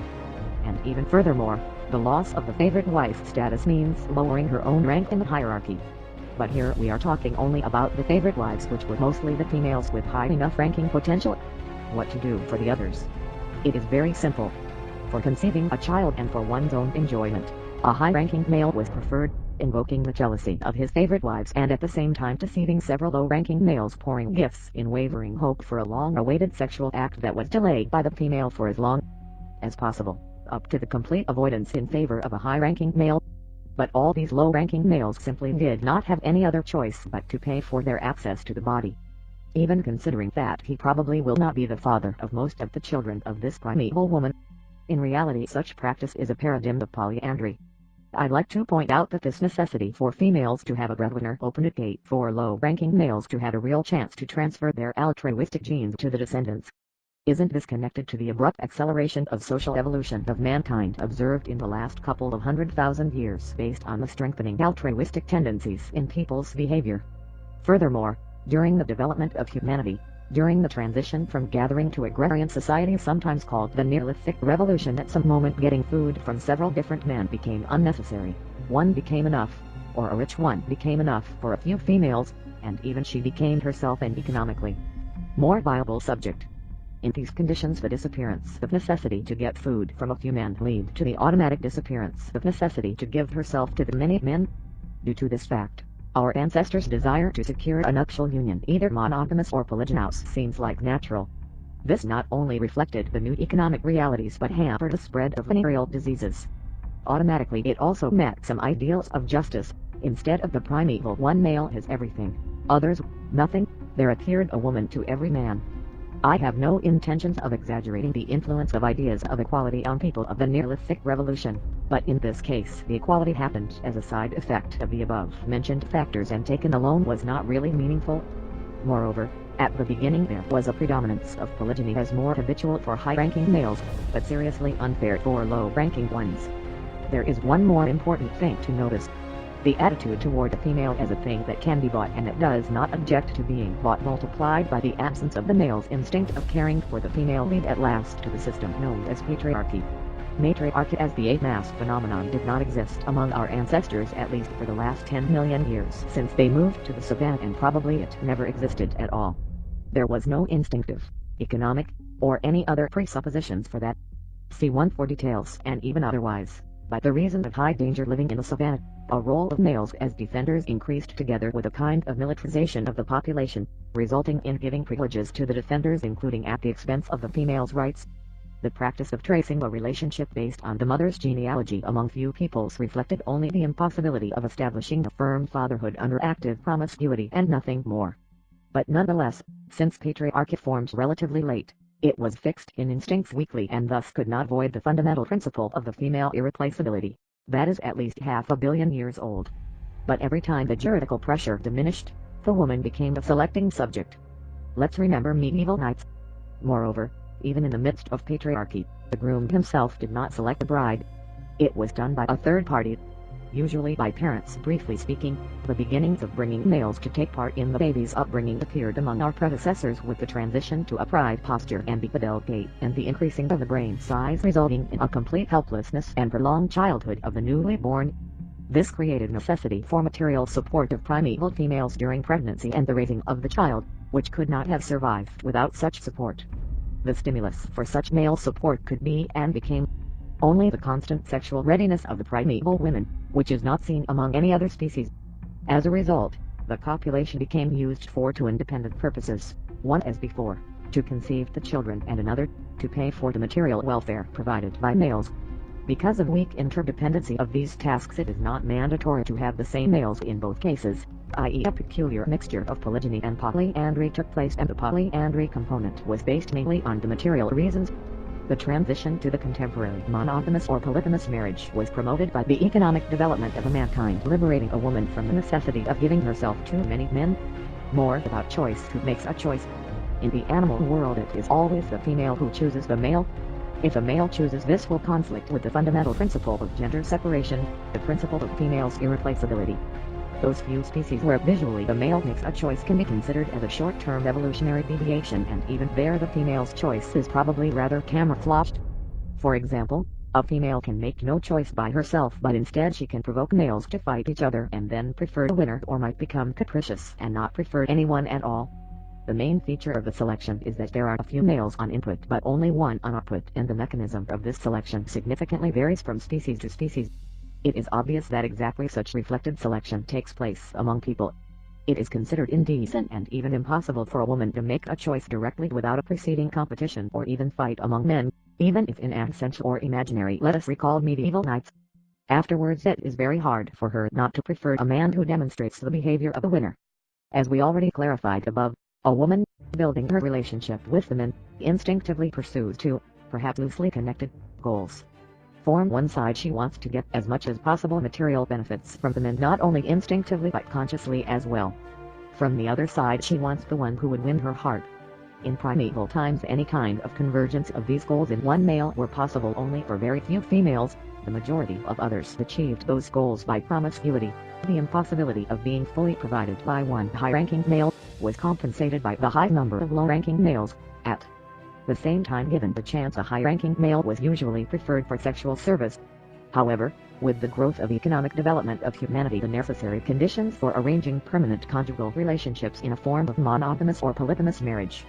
Hence, free changing of the partners after creating a union was prohibited either legally or traditionally. Naturally, the sexual relationships outside of the marital union as the rule were forbidden. Historically this happened at a very late time, and that's why it was not fixed in instincts, feelings as usually continued existing in a primeval herd state.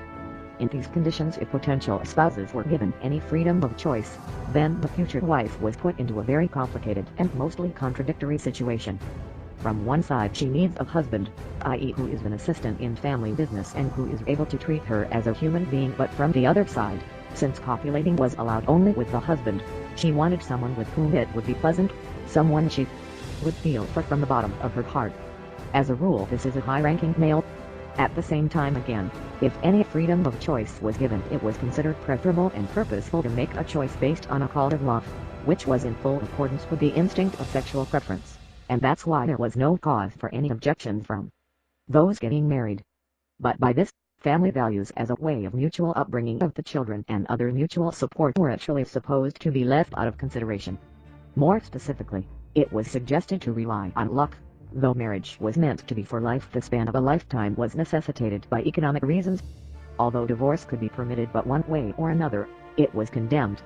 Specifically, it was suggested to strive for love to the very end.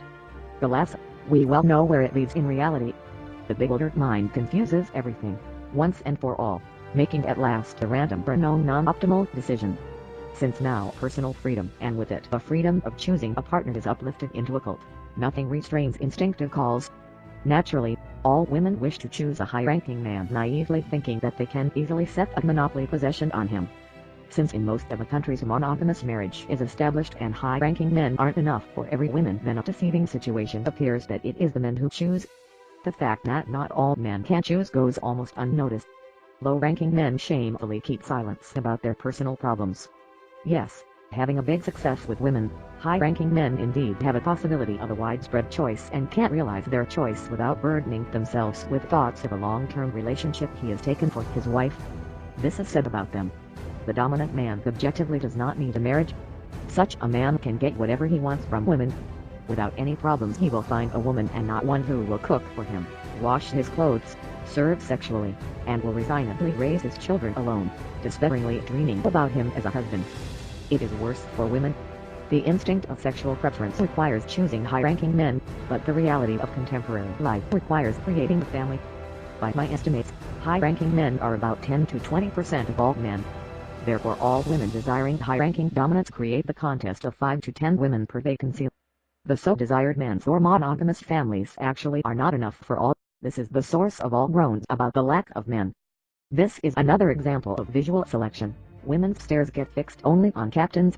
The memory carefully stores only their images, although not always pleasant, and speaking about the men in general, women unconsciously mean only them.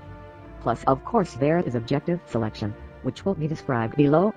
In a primeval herd, this 10 to 20% of males would have fertilized all females. All females would have been satisfied, including sexually as well. However, one wants him to belong only to herself. Isn't that true? But he has a different opinion regarding this. The low-ranking men are in the worst position. Everybody gets at them. Omega is beaten by everyone, but concerning women, they get only grief. However, from the side of family values, they are more preferable over alphas. At least, they are more faithful. Their problem and the reason for loneliness is they do not excite any interest in women. Therefore, among the men liked by women there are really only a few decent ones. The low-ranking man mainly needs a marriage only for getting sex and having children. Without marriage he is slapped in his face, and even in family life he is constantly in danger of being deprived even if he gets his luck and succeeds in getting married. But is it really a luck if such men do not get good wives? So the low-ranking man is sometimes allowed to have sex in exchange for doing other home chores, with which he copes better than high-ranking ones. Due to egocentrism and visual selection, women are biased to exaggerate men's inability to self-service as well as the burden of women's fate. Thus, cooking and washing are not the main motive for low-ranking men to get married. Briefly speaking, the recommendation of getting married because of love basically is very contradictory and only leads to confusion, perplexity, and disappointment. There are two types of old bachelors: high-ranking, who do not need a marriage, and low-ranking, who would not mind getting married, but with all their strengths are not needed by anybody. What the men having no luck should do is better be forgiven later than missed now. From Murphy laws it is obvious that it has a sense to recommend something to cornets because captains easily manage without any advice. By the way, it make no sense to ask advice from captain either, or it will be like in the anecdote. Captains conduct themselves with women very differently, and their high rank is denoted not so much by their relaxed behavior but by a subtle self-assured mimic and specific face expression. The root of your problems regarding relationships with the women is in your low primeval status, and you would like, of course, to raise it. I can't tell how to do this right on the spot. You need to become rich or famous, for example, to make a career. It is also possible to get drunk, but this will not help for a long time. It is well known that the women love money very much, but not everyone guesses that wealth is not the end goal for a woman, but it is also an attribute of high primeval rank, and women love not only money but also the men who managed to make them. Getting wealthy for low-ranking men was next to impossible in primeval herd. Higher superiors would have plundered everything. In contemporary society it is possible to achieve certain wealth, but if your real rank is way below your wealth, you might face with her infidelity later. It is pleasant to milk a breadwinner encouraging him with sex, but she'd like to have someone different as a lover. As far as the glory, the best way is to become their pop superstar, and save you God from committing heroic deeds risking your own life. Readiness for self-sacrifice is definitely an attribute of the low rank, but foul readiness to expose the others to rule over the others is the attribute of a high rank. As it was mentioned above, it is typical for people to have different levels of primitiveness. The primitiveness of animals, especially primitive ones, is always close to maximum. I will remind that a low primitive man follows his mind rather than his instinctive programs in everyday life. Since instinctive nuptial rituals are biologic like password response, the unconformity of such man behavior to these rituals can seriously complicate his quest for a life companion. Such man may not be apprehended as a sexually mature male. It is said that women love with ears. To say more, this is typical not only for people. Songbird males sing with songs only for attraction of females. For the same purpose, grasshopper scripts, frog male croaks, male cat yawls in March, and etc., etc., etc. It is not worth to mention the pop stars. They are one of the most favorite category of men among women. And yet, they sing mainly about love. What is more important for success, high rank or high primitiveness? For sure, high rank. Captain is forgiven for everything including low primitiveness. Moreover, high-ranking men with low primitiveness have often particular charm and have a big success with respectable, decent women. However, they are not the ones who have the biggest harems. However, primitiveness is an inborn feature, and it is very difficult to change it even by hard training, especially you do not have artistic gift. Low chances can be compensated by the big number of attempts. Do not hesitate to use favorite women's tactic, having several romances in parallel, but take certain measures to prevent crisscrossing of them. At least, you will gain practical experience and probably obtain lacking self-assurance. One of the other ways of gaining experience is to date by classified personal ads, but do not treat them seriously. They are extremely ineffective as a search method for a life partner. Of course, women tend to make fun of low-ranking men, but treat this philosophically and do not quit attempting. In any case, neither make a tragedy out of this nor fall into depression. Considering that we live in the world of probability and chance, and as it was mentioned above, high rank by itself is not a guarantee for the total success, and right contrary, low rank is not guaranteed of a complete failure. All these are the factors which seriously affect the likelihood of mutuality. Besides that, there exists an instinct of sexual curiosity. And one more thing, if your rank is low, try not to waste your time on high-ranking women. And now some real advice. It does make sense to try some psychological training to raise self-confidence. However, be careful and picky in choosing such type of training and its instructor. If the instructor is really high-level specialist, then your chances to raise up your rank, at least visual ones, are high enough. Virtuosos can help you in acquiring the above-mentioned hardly noticeable self-assured mimicry. For example, the following exercise can be recommended. Looking at woman, think where to kiss her. Looking at man, think where to hit him. I emphasize that this should be only imaginable exercise. The results may be noticeable in about couple months. However, be careful with training on men. High-ranking man can apprehend too brave stare as a challenge for hierarchical duel and accept it. But this can be totally out of your plans. Because by hierarchical etiquette, low-ranking male must lower his eyes when dominant is looking at him. Trying to display your high rank to women, do not be malignant and aggressive. Remember that the root of high-ranking potential is in the high self-esteem, and following from it self-assurance. Probably opposite to it, malignancy is destiny of low-ranking men. Cheerful happiness of self-assured person having success in life, having to some degree everything from life, is not afraid of getting in contact with others. This is a lifestyle and behavior one should try to achieve. Moreover, Even the most highly primitive woman has some kind of rational thinking, and open aggressor can invoke purely rational antipathy. Never condemn your beloved one for making eye contacts with other men and perhaps dating not only you, even if you are kept at certain distance. Nature made mostly them responsible for the choice, although the lot of water under the bridge since ancient times. And never condemn your wives for irresistible desire to be attractive to all the men. It does not mean infidelity. Remember that without serious reasons a woman will never introduce anything dangerous in her life. However, do not waste your time if you see that the distance between you is not getting shorter for a long time. That means that you are kept just for collection. In this case she does not need you but only the signs of your care. Actually, the need for signs of men's care for most of the women is the end in itself, the kind of psychological food and dosed favor is given you in order to make the source of care not drying up for as long as possible. It is proven that very long courting do not lead to successful marriages. And even if you succeed in such case, then for the rest of your life you will be considered like half a loaf is better than no bread. If the initiative of your dates or other contacts, for example by phone, is always going from you, but she in the best case scenario just mercifully does not refuse, this is the exact sign that your relationships are hopeless. In this case you are just a specimen of her collection, or even maybe the source of the gifts. Making the gifts and giving a hand. Try to be within limits of the ritual. No way this should look like a sincere self-sacrifice. Gifts should be presented with careless ease. She might be pleased to see how you kill yourself trying to get what she wants, because it means that her goal regarding you was achieved, but this pleasure of hers will not end up in the pleasure for you. As a rule, accepting gifts, woman does not feel obligated. For example, if a woman asks you to do her a favor that humiliates you one way or another and there is no possibility to decline, then the formality and ritual meaning of your submission must be heavily emphasized. Do not rush to accomplish the favor with slavish obligingness. This is the way it is done by low-ranking men, but instead do it condescendingly. Thus your submission completely loses its hierarchical nature and becomes nothing more than purely conjugal ritual. Never try really proving that you are hardworking, sober, careful, responsive, and etc. By doing this you will neither break her heart nor probably capture her mind, especially if she has never been married.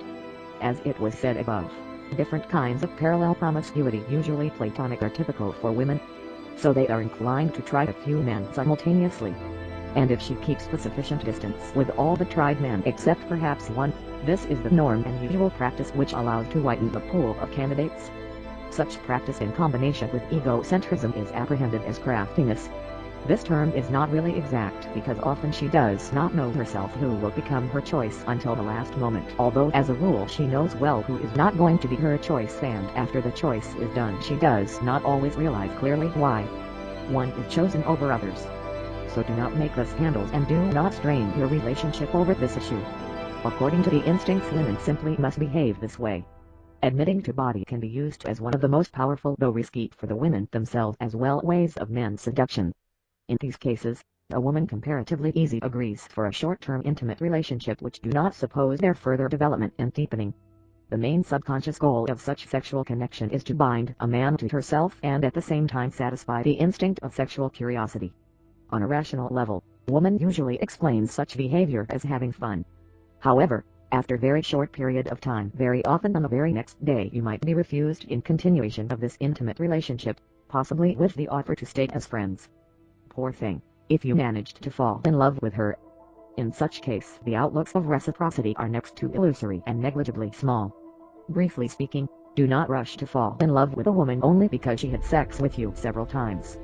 It might be only a bait with nothing following after but painfully stinging fishing hook. Sure, it does not mean that one should decline closeness. The bait should be accurately eaten without biting the hook, meaning without losing one's head. The less we love a woman, the more she likes us. This can be applied to Pushkin himself, but such recommendations as never pay attention to her or show her the place, shout, and etc. are suitable for captains and work well in their implementation. Dominant male does need to like women. They love him anyway. And if your rank is low, then your deliberate inattention will go unnoticed, but your attempt to put her in the place will be growled at paper tiger and will cause nothing more than smile or righteous anger. About woman infidelity. Without examining explicit or implicit prostitution, i.e. sexual intercourse for material welfare, then a woman has liaisons in most of the cases when she is not satisfied with the rank of her husband, especially if the power of her innate program of sexual curiosity is increased. And if you do not satisfy your wife sexually but somebody does, then the reason is neither in his special ability nor in the size of his genitals, but exactly in rank. Even the potency is not the first in the list of reasons for infidelity. If she is not suited with something else, low intellect, abusive manners, laziness, and etc., she will probably leave you rather than start having extramarital love affairs. Women have propensity to whimper about difficulties of getting married.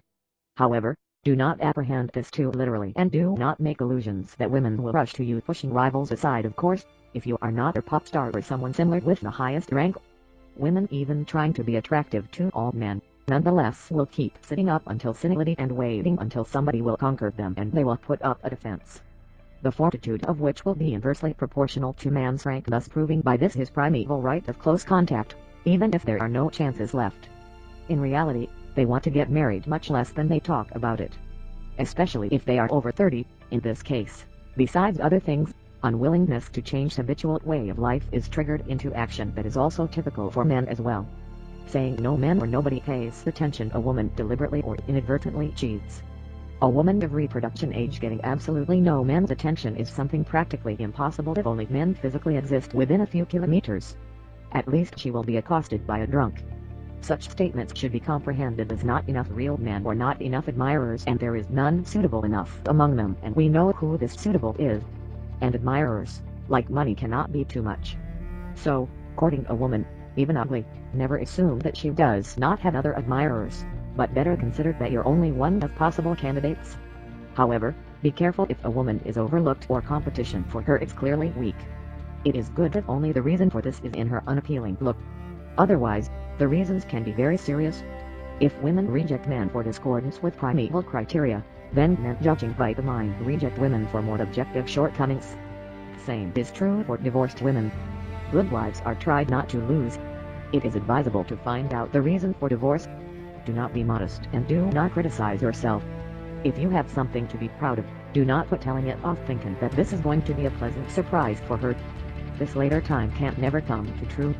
Also, do not assume that she will recognize your strengths herself. Notorious women's insight is nothing more than myth. Delusion of women's insight is created by ability to read well gestures and mimicry as ancient nonverbal language. However, only current state of a man but not his biography or moral cast can be determined by gestures.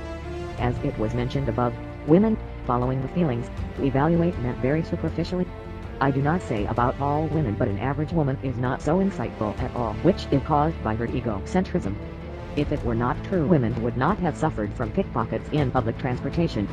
A woman evaluating her strengths as they are catered for her probably compares them not with her own strengths and weaknesses according to the principle of female irreplaceability. Her own strengths and weaknesses are less important comparing with the very fact of the women's existence, but with the strengths of the other men, also the way the strengths are shown to her. Please note how shamelessly experienced doctors glorify themselves, not hesitating to lie under some circumstances. Of course, I cannot recommend a lie as a method, but whatever you have should be shown at its best. And it is not worth to forget old fellow Carnegie, going fishing. I take worms with me, though I personally prefer strawberry with cream. I.e., the things that you like might not be of a dislike for others. Be careful of admitting the flaw.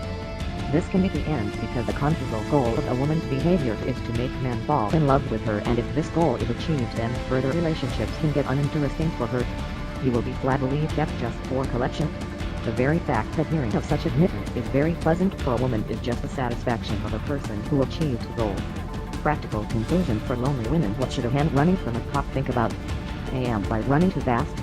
An anecdote: as it was mentioned above, a male can fertilize the maximum number of females if it cares for each female only minimally needed amount of time.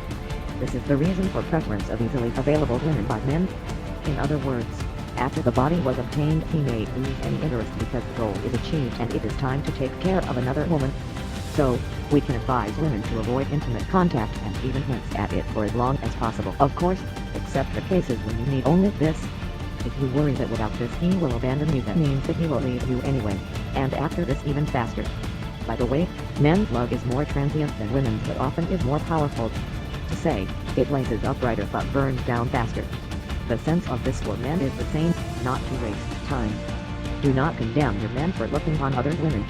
There is nothing terrible if he does nothing more than looking on them. You also exert all the efforts to make men look upon you, and the more and longer the better, even if you are married for a long time. To forbid men to look on other women is equal forbidding you to look nice and attractive. Attract men's looks. Slightly simplifying, we can say the following: all women like the same men. If you like one man, it is very likely that other women also like him. If you do not like a man, it is very likely that none of women ever likes him at all. So, if you feel that you have to compete with other women for any particular man, you should note that you will have to compete for the rest of your life even if you succeed in marrying him. And if you see that a man looks like a good one but you feel no call of heart, do not comfort your soul with thoughts that another woman will like him. It is very probably that this good man is doomed for loneliness. At school, when mind is not ripened yet, such an isotropy of sympathies is well displayed. All girls in the class like 1 to 2 boys who are objectively not the best. The interests of boys are distributed on girls, although not uniformly but more evenly. For men, such phenomenon also takes place, though it is less typical. Men's tastes of women are much more diverse. Do not be born nice but be born happy. This proverb is very correct, since it reflects the circumstance that men like beautiful women, and that's why there is extremely fierce competition for such women where only high-ranking males win. The word male rather than man is much more suitable here, because well-bred, cultured and honest man as a rule does not have high rank in primeval hierarchy, and primeval swines hopelessly block him from you, who is so pretty. Besides this, such fierce competition for beautiful women cause women to get illusionary feeling of infinitely wide and unlimited in time freedom of choice. When such illusion disappears, the bitter feeling of aimlessly spent years and undeserved resentment toward all men is left. But meanwhile there were the same men with insignificant differences flickering in front of your eyes. The men of the other type were busy with those who were less pretty. So, do not get your whole mind fastened on your look. Subconsciously evaluating a man from primeval point of view, you likely involuntarily attribute to men the same customs and try to increase your own primeval attractiveness, missing men's rationality. Yes, there are men who react only on this, but you need them. Having perfected your appearance to the best, you can achieve the reverse result. Looking prodigiously fashionable and refined, you provoke a feeling of your inaccessibility, maybe the real one. And inaccessible women are not preferred by men, especially by low-ranking ones. How a poet said, so inaccessible for men that their look cause spleen. So the more stylish you look, the higher concentration of easy riders is around you. Of course, we mean here an extreme degree of stylishness. I do not campaign for slovenliness. Men follow their mind in higher degrees, justly considering some elements of primeval marital ritual impolite, uncultured, tactless, humiliating, and so on. You often expect that until the loss of the memory a man will be storming the inaccessible barriers built by you, and the lower the man's rank the higher the barrier's height, but he will consider impolite and humiliating to bother you. Found your defensive reaction, a man might decide that he is unpleasant and annoying to you and will leave in order not to give you unpleasant feelings with his presence. And he is absolutely right from rational point of view. Highly primitive and high-ranking man simply does not care that he can be disgusting, and his importunate annoyance blocks the reason of your mind, thus achieving the desired result. Those importunate annoyances are the most ancient ritual. Low primitive man discards such impolite rituals and assumes that mutual intimacy of intelligent people should be reciprocal, since it is necessary for both.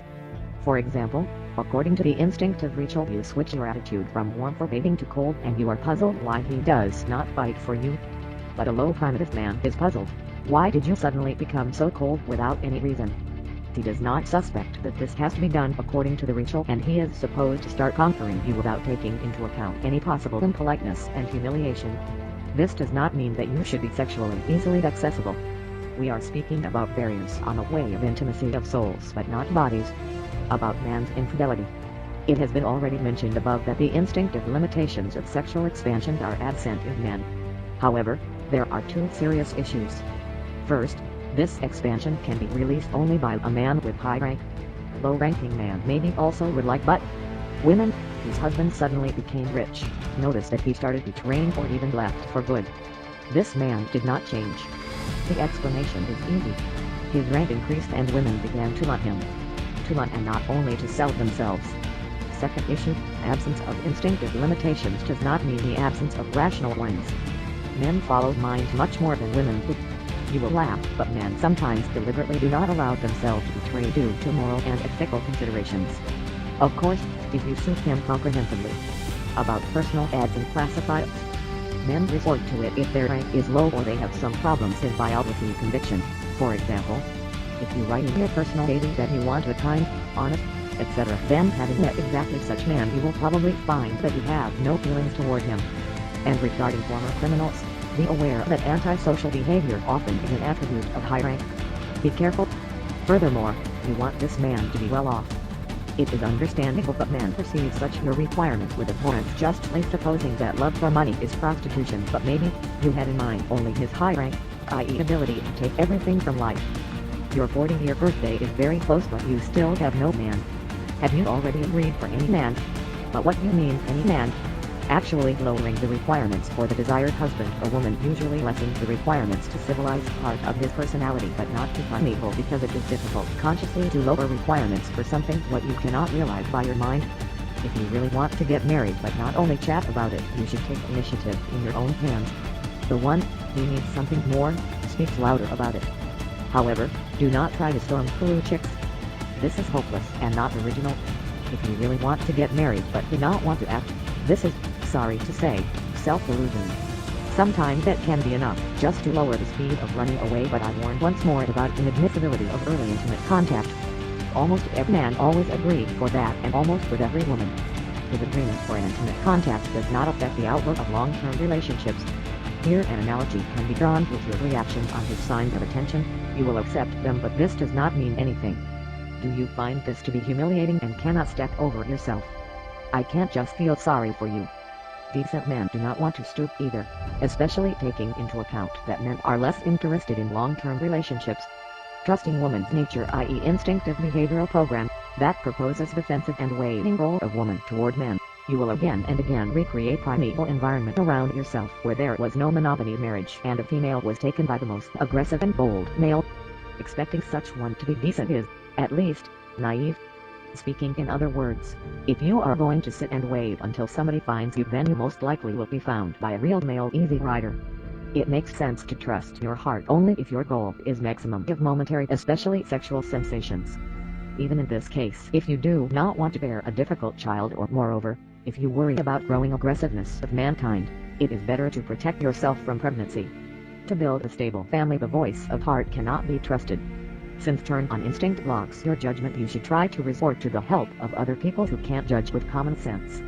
If mulling over the perspectives of marriage you have a goal to become the grand lady at any price, you, of course, need a high-ranking dominant despite of all the dangers connected with him. But even in this case it is better not to trust the heart. It can call you to the self-enamored grumbler whose behavior has some resemblance with behavior of a real dominant. Meanwhile, the main value of high-ranking person is his ability to succeed in life, may not exist. It might happen that your beloved one will have neither the advantages of a faithful family man credited to low-ranking males nor the ability to take everything from life pertaining to high-ranking ones, but will have only high-ranking arrogance and nothing more. Women who were caught by dishonest womanizer often tell the following: yes, I understand that he lies to me, that all his nice and tender words are lies, but I cannot do anything with me. This is an example of highly primitive behavior. Subconsciousness, realizing instinctive marital ritual, neither can reason by itself nor is interested in opinion of mind. The main thing for it is the match with template. And when it matches, the feelings start working with all the cylinders firing. Trusting her mind, low primitive woman will not be caught in this trap. Primeval sorcery might not affect her. What lies more often, the heart or a mind? The light can be different. Rational judgment is based on knowledge gained during upbringing, education, and on one's own and others' life experience. If because of any reasons the mind is weak, it can deceive, let's say, fail due to its weakness. It can fail to calculate all the consequences of the situation. That's why with passing years and gaining some experience, the number of failures decreases. Experience does not affect instinctive programs at all. And heart does not lie because it does not promise anything at all. Even if it promises, then it promises nothing more than the moment of bliss. Since monogamy marriage is not foreseen in instinctive programs as well as participation of males in children upbringing, so it is easy to imagine the following evolution of events. From all the above mentioned does not follow that I appeal to you to reject high-ranking men and to prefer low-ranking ones. Low-ranking man is not necessarily educated, cultured, and honest. There are some very odious persons among them, especially at the bottom of hierarchical pyramid, and vice versa. Not every dominant is cad. Quite the contrary. I call you upon not to pay any attention to the rank. What I mean is that you should not come under the influence of hypnosis of high-ranking male blocking the perception of objective advantages and weaknesses. The present touting of low-ranking men's virtues in the text is created to compensate dominating everywhere strongly biased opinion in favor of high-ranking males. But even if I'd like to recommend someone, then it would have been the low primitive men regardless the rank. Another point is that the heart does not understand them, but the triumph of mind is possible only with the appropriate genetic base.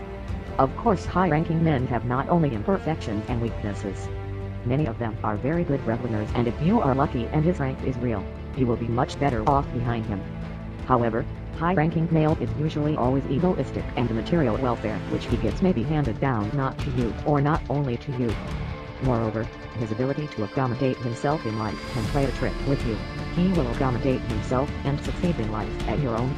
About valor and humiliation, as it was mentioned above, the number of copulations is the clearest quantitative index of a rank. By allowing the male to approach her, the female acknowledges her lower rank. Therefore, consent for copulation is one of the most striking signs of acknowledgement of submission. That's why the talks about sex among men are often characterized by bragging and scorning to women, and among captains, not only chaps. The usual component of curse is a phrase like F that FKU that has unambiguous purpose to humiliate an opponent. Though, it seems what can be humiliating in a natural physiological act. Their desire to humiliate even more is considered to be a kind of valor because, although it is sad, but humiliation of the people around one is the most widespread way of increasing one's own rank, especially if it concerns a sexual partner.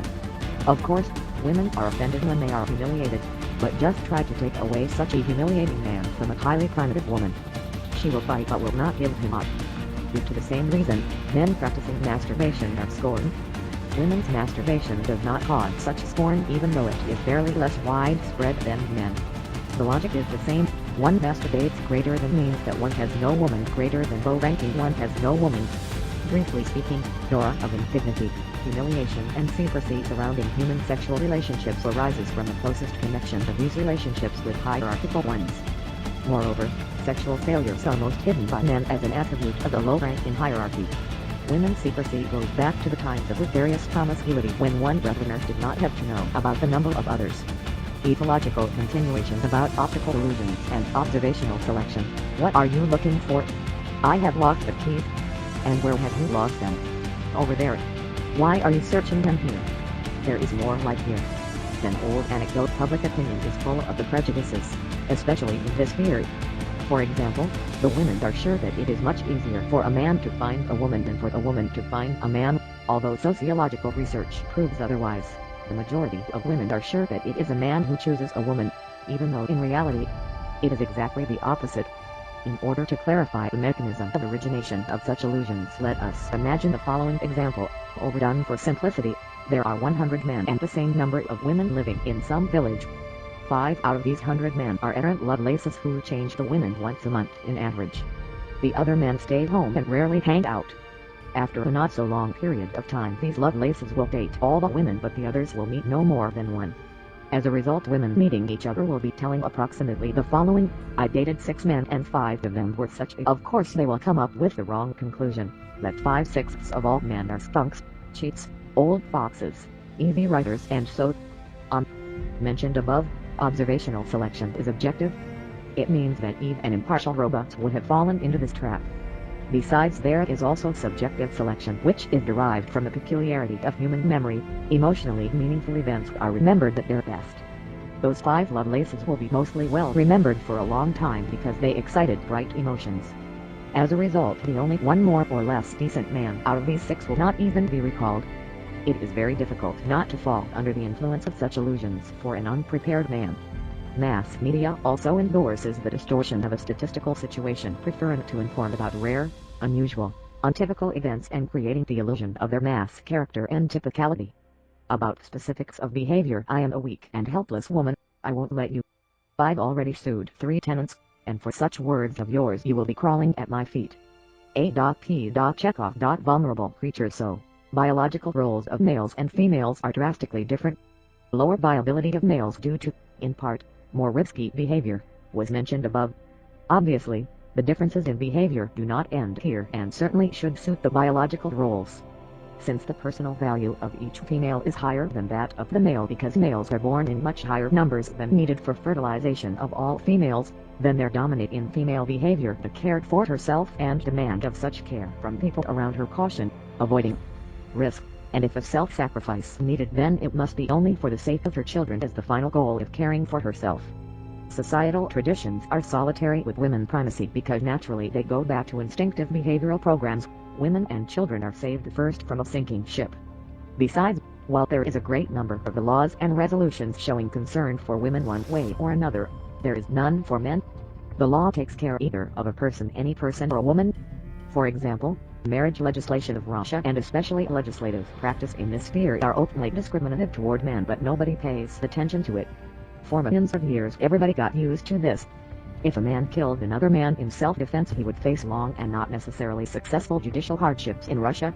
Under the same circumstances, a woman probably will be acquitted even without getting a court hearing. And moreover, she will be praised. There are many public organizations and movements struggling for the rights of women, but there is nothing heard about the same for men. In mass media, women's problems are discussed deeper and more attentively than men's are. This is in addition to the fact that even without this, the women are idealized by both men and women, and this also goes back to the principle of females' irreplaceability. It is possible even to speak about men's presumption of guilt. A husband beats his wife, he is blamed. The wife beats her husband. Again, a man is blamed. Rape, a man is blamed. Divorce, same. A woman cannot get married. Once again, the men are to blame. Yep, men, those villains, are to blame for women's unemployment as well. Examples abound. Innocence of a man should be proven every time in such cases. Should you fail to prove it, you are guilty by default. It is the most fertile ground for abuse. Why take care of men if even nature does not take care of them? I think everybody will agree with the following. Women take supernormal care about their health, and it seems like men have the goal of shortening their lives. It is well known that men resort to suicide 3 to 5 times more often than women. Men have a strongly developed investigative instinct, and women have propensity to known and tested actions, let it be worse but the good old way. Women typically have the primacy of tactic over the strategy. This minimizes the losses in case of failure, though it does not allow to score a big victory in case of success. One today is worth 2 tomorrows. Women have a clear inclination to keep low profile, satisfying with dull enough life. This can explain, for example, lower public and business activity of women. Women soaking in everyday life is a secondary reason. Behavior of unmarried women is slightly different in this sense from married. The most outstanding people, that means more poked out, both genius and scoundrels, are men in general. The one who does pop out takes a risk. Women trust intuition and feelings more than logical conclusions. Intuition is based on a past experience, and feelings as a voice of instincts are based on experience of a whole species, and therefore it is more reliable on average because it was tested by practice. Due to the same reason, women better than men comprehend the language of gestures and body language as the ancient means of communication. Women are more subject to herd instinct and authorities because majority is usually more often right on average than minority, and authority is a person supported by majority. Also, it is possible to mention the higher than men's sexual corporate solidarity among women for as long as it does not contradict the personal interests. Average man is more lazy than average woman. It does not mean the absence of lazy people among women, but on average it is true. Women's anti-laziness is one of the demonstrations of her concern for herself and for her children. It is not so important for a man to take care of himself. However, laziness is the mother of progress. Taking a risk to incur anger, I will make a point that burden of notorious women's fate is very often exaggerated. And it is so, in order to be put even more. This exaggeration in the end goes back to the principle of females' irreplaceability and is tightly interconnected with egocentrism that will be described a bit further. Women are not kinder than men. The illusion of women's kindness is caused by instinctive motherhood, but it is not identical to kindness and works only in favor of the children. Victor Daltnick deems that primates' hierarchy is formed by males only. Regarding the cocks it might be true, but for people it is clearly incorrect. Neither the differences in levels of inclination to conflicts among women nor the differences in power of elbows need any proof. Another thing is that women's hierarchical struggle is not characterized as an open one, and generally speaking, is less dangerous for life because of irreplaceability of every female. We can also agree that women's hierarchy is built independently from men's, but they are closely linked together. Anyway, the comparison of males and females' rank is totally correct. Ranking potential of some ladies is out of limits and easily can get above average men's ranking potential. Let us recall the famous tale about a fisherman and a golden fish by A.S. Pushkin. Ranking potential of the old woman was much higher than of the old fisherman, and it coupled with egocentrism lead to what it had lead. Should we throw away the fairy entourage, the described situation becomes real and not so rare at all. The children's hierarchy also exists, and in general independently from an adult one. However, not any grown-up can tame every high-ranking teenager. Forget about teenagers. Even high-ranking cat is capable of winding its master round its little finger. About egocentrism, self-loving is the only romance that lasts for a life. Oscar Wilde. Egocentrism is inability to wish to put oneself in another's place or to get in another's shoes. Egoism is unwillingness to divest oneself of one's own interests. There are the terms reflection and empathy in psychology.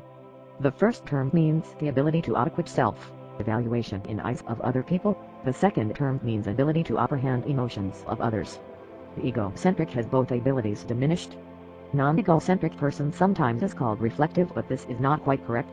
I do not allege that there are no egocentric persons among men. Moreover, the champions of egocentrism have to be looked only among men. But it is more typical for women in average. Whatever is said about women's emotionality, empathy is the ability to evaluate the emotions of others correctly but not intemperance of one's own reactions on the environment. The ability to read gestures and mimicry helps to read the emotions of others, but in order to read the mimicry one has to want doing this in the first place. Meanwhile, the surrounding world and especially the inner world of the others is not interested for egocentric. He is interested only in the world of oneself, right up to self-admiration. This is indirectly proven by women's love to mirrors. Here is the following anecdotal scene for illustration. Honey, in such weather a dog owner will not kick his dog out. Egocentric person can answer, then go without a dog. Egoist will probably respond, you aren't made of sugar. You will not get dissolved. Here is another scene. The bus stopped abruptly. Egocentric women yelled, driver, you are carrying a human cargo. Ma'am, what is the crazy person running in front of the bus? The egocentric did not even try to put oneself in another person's shoes or understand what his/her problem is all about. The point is not in the fact that he is incapable of doing this. It simply did not come to his mind. On the contrary, egoist understood everything but deliberately disregarded the troubles of another one. Egoism is one of the important demonstrations of a high rank. The egocentric is not necessarily a nasty person. He is just insensitive. For example, he can pour out tons of kindness on the person who does not need this without feeling its irrelevance. And also oppressing somebody who sincerely does not notice the inconvenience which he causes. As a sort of this feature, we can mention the extreme restraining of egocentric people in expression of gratitude to the other people. An egocentric can simultaneously be an egoist with a horror. It is determined that egocentric people are robed in a crowd transport shops more often, and they do not know this or feel anything at the very moment. It is proven that propensity to egocentrism is handed down genetically from generation to generation, even among men, meaning that reasonably deep and ancient brain structures are responsible for this. In an age of from 3 to 5 years, egocentric children usually do not ask why, or they do it very rarely, although their development does not fall behind from their peers in any other way. They are not so interested in surrounding world as in their own world. From the biological point of view, feminine egocentrism is justified, and moreover, more or less normal. If every female is objectively irreplaceable, then nature forbids women from thinking seriously of anything but their own interests or interests of their children, as well as concealing their problems. For this males are especially created. Try mentally to change the roles of old man and old woman in mentioned above fairy tale about a fisherman and a golden fish. Can't make it. Don't you say this cannot happen. Correct, this would have been too untruthful even for a forecast tale. Since the folklore is already touched, it is worth to pay attention that if a fairy tale presents such character as stepmother, then by all means she is nasty. Evil-minded stepfather is not quite typical character for forecast tales. The reason is not in malignancy itself but in absence of concern for the other people and stepchildren needs. The fact that mass media much more often reveals cases about stepfather's brutality is the result of the mentioned above men's presumption of guiltiness. Forecast tales are more reliable statistically. If a forecast tale does not adequately model the relationships between people, it will be not a fairy tale that can teach children about real life, but an idle fantastic absurd. The thesis about statistical reliability of folklore is correct, although its correctness varies for all kinds of folklore such as anecdotes, verses, and etc. Why does unbearable moral working environment quite often exist in purely women teams or staffs? Because nobody wants to make any sacrifices for the sake of others. Lower egocentrism can be seen among women who drive cars. Driving the car in a traffic is impossible without constant forecasting of the other driver's actions and concern about predictability of one's own actions. That is incompatible with egocentrism. Women's unwillingness to use rear-view mirrors became household word. That's why the average egocentric woman feels quite uncomfortably behind a driving wheel. Riding this off to the bearishness of male drivers again. Here is a presumption of male guilt, and therefore decline to drive voluntarily. However, if she drives a car, of course, it is worth to see how well then the level of her egocentrism is lower than average. But this does not guarantee the absence of any other imperfections or weaknesses. However, this egocentrism in reasonable doses is included as a necessary piquant flavor in the notion of femininity. Ethological sketches. The subject of primeval hierarchy in our society is extremely interesting itself and perhaps deserves a separate treatise. That's why I suggest in the end to step aside from gender relationships and to look at relationships of the people in general. Especially as this will allow us better understand gender relationships as well. Primeval hierarchy explicitly or implicitly runs through our society. We can observe this in relatively pure form inside many children groups, especially in orphanages, when mind is not fully developed yet. Gregarious hierarchy and propensity to be influenced by an authoritarian leader without any critical judgment of the one are the instinctive behavioral programs without any rational restrictions. By the way, the children from decent families very rarely find themselves in the orphanages. Therefore, this specific behavior is significantly predetermined genetically, provoking antisocial behavior of teenagers and not only them unmotivated cruelty. Bathing of omegas who are objectively not the worst children are the demonstration of a hierarchical struggle. The low-ranked child occupies not the best place in a street hierarchy, hence there is no rational sense for him to take part in it. The low primitive child will do exactly this. He will distance himself from such hierarchy. A highly primitive child cannot do the same since his instinct powerfully requires taking part in hierarchy irrespectively how bad he feels in it. There was a perfect movie after Arbakov's Scarecrow where this primeval relations were shown with scientific accuracy. Unfortunately, the end of the film is not plausible. In reality, such repentance of hierarchical leaders is impossible. Among adults, hierarchy is well seen in conditions when civil rights are restricted one way or another. This is, for example, prisons, our army with all its violence and hazing, groups of people with a low culture and especially, criminal gangs, where each new person is evaluated from the point of his rank, and where there is extreme intolerance even to the hint of disrespect. Inability to feel the guilt is typical for high-ranking people, especially for egocentric. It is exactly inability and exactly to feel.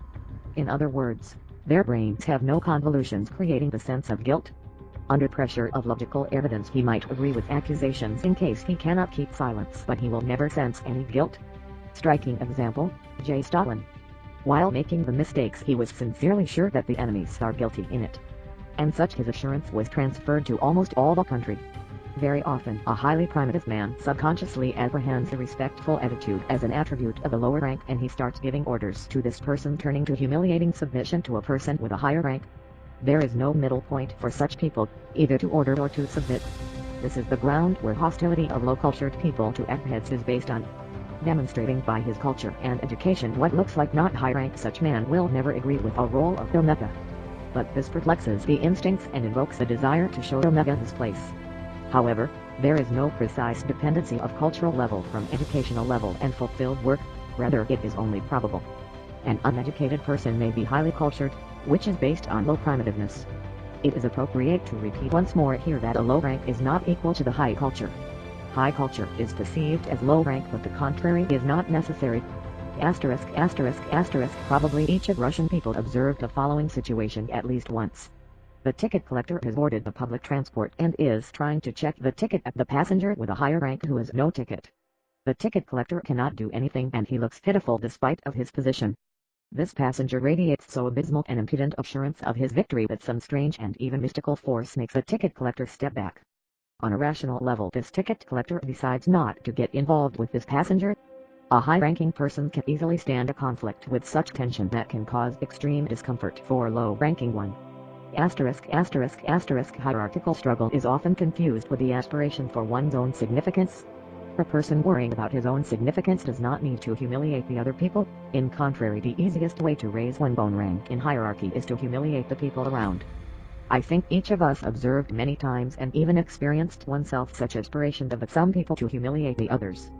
It is easier to keep the rank than to raise it, therefore artificially created hierarchies can substitute natural and self-organized ones to some degree. This level of degree is determined with the initial ranking potential of a person leading the group, and if it is insufficient then there appears the so-called informal leader and the group can be disbanded. Social position and primeval rank are quite closely interconnected but do not strictly determine one another. A person taking high post increases his rank by this. From another point, low initial ranking potential almost prevent a good career growth. Even if due to some occasional reasons a man with low ranking potential takes high post, he will not keep it for long or in any case, will not grow any further. Depending on absence or presence of other qualities and attributes, a person with a high rank occupying a high position in society can be either a leader, also called charismatic personality, or a tyrant. Leader is usually a person with decreased primitiveness, not really aggressive with subordinates, and even capable to some self-sacrifice. Tyrant is usually coward resulting from his high primitiveness but aggressive. Leader is most likely the case of a person with increased but not necessarily very high rank, and exactly with a real rank but not only visual one, and for sure with low primitiveness. There are many well-known examples when a man occupying high position is henpecked by his wife. This can never happen with the tyrants. To be more specific, henpecking means that the rank of the wife is higher than the husband's one combined with the wife's high primitiveness. Tyrant somehow heading the group lives purely by his own interests, and in time of danger when the group asks him for protection he can show the cowardice and a desire to hide behind the backs of the other people's strong self-preservation instinct. Meanwhile, tyrants take the high posts not less but more often than real leaders. In hard times real leaders become apparent and tyrants fall out. That's why the famous joke of comedian The, "I directed you, I will take responsibility for everything," causes laughs, since typical leader is very often tyrant who does not want to suffer for the other people. It was written by a poet about such situation. It would have been better to send him to logistics. He was brave, only with us he was awarded with execution by a tribunal for self-shooting. I will remind you that this song of Vysotsky was about a head of a prison who was sent to front together with the prisoners. He was certainly the dominant, at least due to his high position. However, suddenly on the other side of a front line there appears something that absolutely does not care about his high rank, and a powerful instinct of self-preservation is triggered in our hero. At the same time very low rank is also contraindicated for a leader, as the party starts playing the king's role, or control and management over the group gets completely lost. Obvious case is Russian Tsar Nicholas II.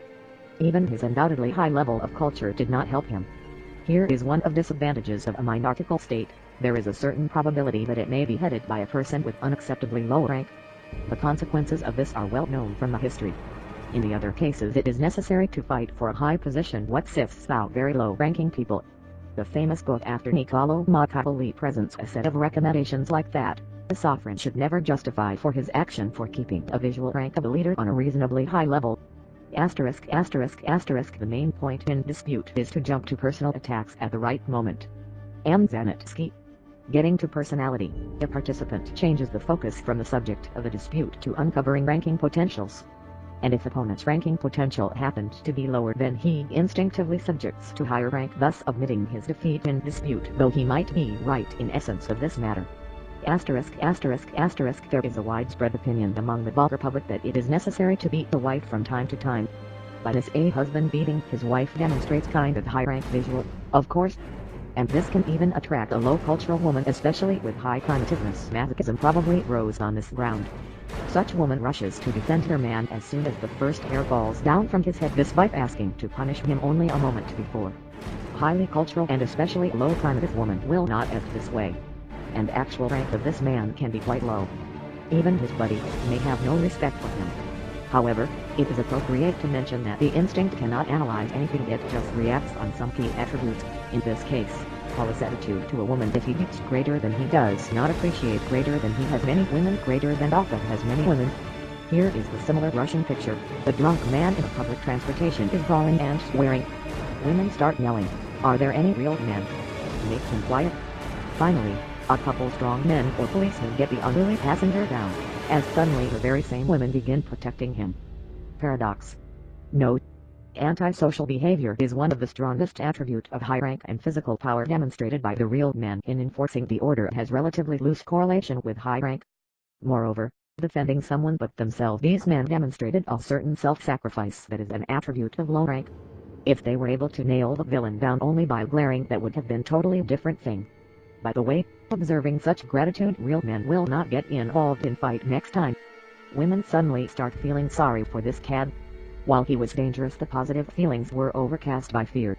But as soon as the danger disappeared, highly primitive mind started justifying the answer, since it was necessary to justify positive feeling toward obviously negative personality, and found that the most suitable word for this situation was pity. Somehow these women are not pitiful for other people which were threatened by this cad. About aggressiveness and crime never pull apart the fighting people, they are probably soulmates. Ascribed to ancient Sumerians, ethological basics of aggressiveness are described in K. Lawrence 9 and V. Nick's book 1. I will allow to share some of my own considerations on this subject. In the root of many crimes against a person lies a contradiction between criminal's high initial ranking potential and his low social status. This can happen if a man has no any other strengths than primeval impudence that is not enough, thanks God, for a good career in a modern society. If such a situation combines with high primitiveness, then this man tries to realize his demand to dominate by any means. However, if his social status is low, then these means are not a lot. That's the way he comes to crime, as a method of realization of ranking ambitions. In our Russian police, high primitive dominance are prevalent. That's why law-abiding population is afraid of police almost as much as the criminals. For these people, service in police is also the way to realize their ranking ambitions, and it is very bad that the form of realization is barely different from the form of criminals. High aggressiveness of teenagers and their impudence towards adults is explained by that a teenager has to make his way in hierarchy from the bottom up.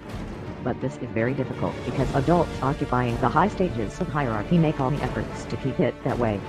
By making antisocial action, the person declares to the people around, I am alpha, I am above society, I do not want to submit to you, but you should submit to me to prove that your rank is higher. I.e. antisocial behavior, contraposition of oneself to the people in society, has very deep instinctive roots which are as deep as the aspiration to build a hierarchy. How to recognize the rank of a person next to you? The closer your ranking potentials, the harder it is to do, at least from the beginning. Besides obvious assurance and forwardness, high rank is shown indirectly, at least that meant by custom to undo a few upper buttons or to wear the clothes unfastened. And vice versa, fully fastened clothes, quiet voice and custom to fold the arms mean low potential. But dangerous aggressiveness is typical for dominance with high primitiveness. And if meeting somebody, your eyes as magnetized lower down, be sure that there is alpha in front of you. But he will stare right into others' eyes gladly, noting with pleasure that the eyes are lower down, acknowledging his superiority. It is very important for him, since aggressive and highly primitive dominant tyrant is usually coward and keeps power over the people only because they submit to him voluntarily. In mentioned above experiments with cocks, researchers glued the combs to dominance, and despite of their excellent fighting abilities they were downgraded. And this is so because nobody submitted to them voluntarily. And what if one will try not to subjugate to people? If your rank is low, it is extremely risky. No, there is no need to get humiliated either. You should avoid such situations. Your suddenly boiled over pride can give out one impulse of confliction, but probably he will not be able to withstand its continuation. But he has already revealed your rank, and he knows for sure that you will give up sooner or later. And a conflict is his environment, he gets high because of it. He will refuse to struggle with something what is out of his power, for example with power of nature, but you are right in his mercy. It is necessary to bridle such people, but this should be done not by you owning victory over you, and this is almost inevitable. He will harden even more in his aggressiveness. Getting involved into conflict with high-ranking ones is worth only when you are absolutely sure in your victory. What can be advised in this case? Commonly known advice is not to show the fear. This is true. If you fear, that means that you admit your lower rank, and hence, you are an easy prey. However, never try to pose as a high-ranking one without a good training. There is a high chance it will not work, but an aggression will be provoked. Omega would be alpha should be punished. The best way is not allow to have your rank revealed at all, and to show that you do not play into hierarchical games. For example, if it is possible, do not pay any attention to him or show that you do not care. Without knowing your rank, such a one may not get into a conflict because he is coward in a sense that he does not engage into fight unless sure of victory. But he gets such assurance only after your low rank is recognized. Afterwards he will not retreat halfway. About religion, art, and advertising religion as a system of undoubtedly civilized norms. I mean, of course, the big universal, he recognized global religions could not have carried out civilizing functions if God had not had the highest rank, the highest position. Otherwise, a highly primitive society with low culture could not be persuaded that making harm to the fellow man was inappropriate, since from pragmatically egoistic points of view it was exactly right. At least, in the nearest future. But the fact that it harmed as much personally him as the whole humanity could be simply neither accepted nor realized by a certain individual. In practice, the super-hierarch was anthropomorphized with humanistic qualities which were being digested by congregation as samples for repetition because of his highest hierarchical status. It is worth to pay attention that practically all religions appeared in the low levels of the society. It was extremely important for a person with low-ranking potential to have somebody above, and at the same time it was one of this one above to be just, kind, and merciful. Nor of assurance which circumfluenting most of sane books, for example the Vedas, is the inexhaustible source of authority, together with complete incomprehensibility of the content. Sense and value of these books are entirely lost for a modern man not researcher. That's why their influence cannot be explained by the value of the contained information. On the contrary, self-criticism and public doubts which are typical for a real science severely damage the attitude to it from unscientific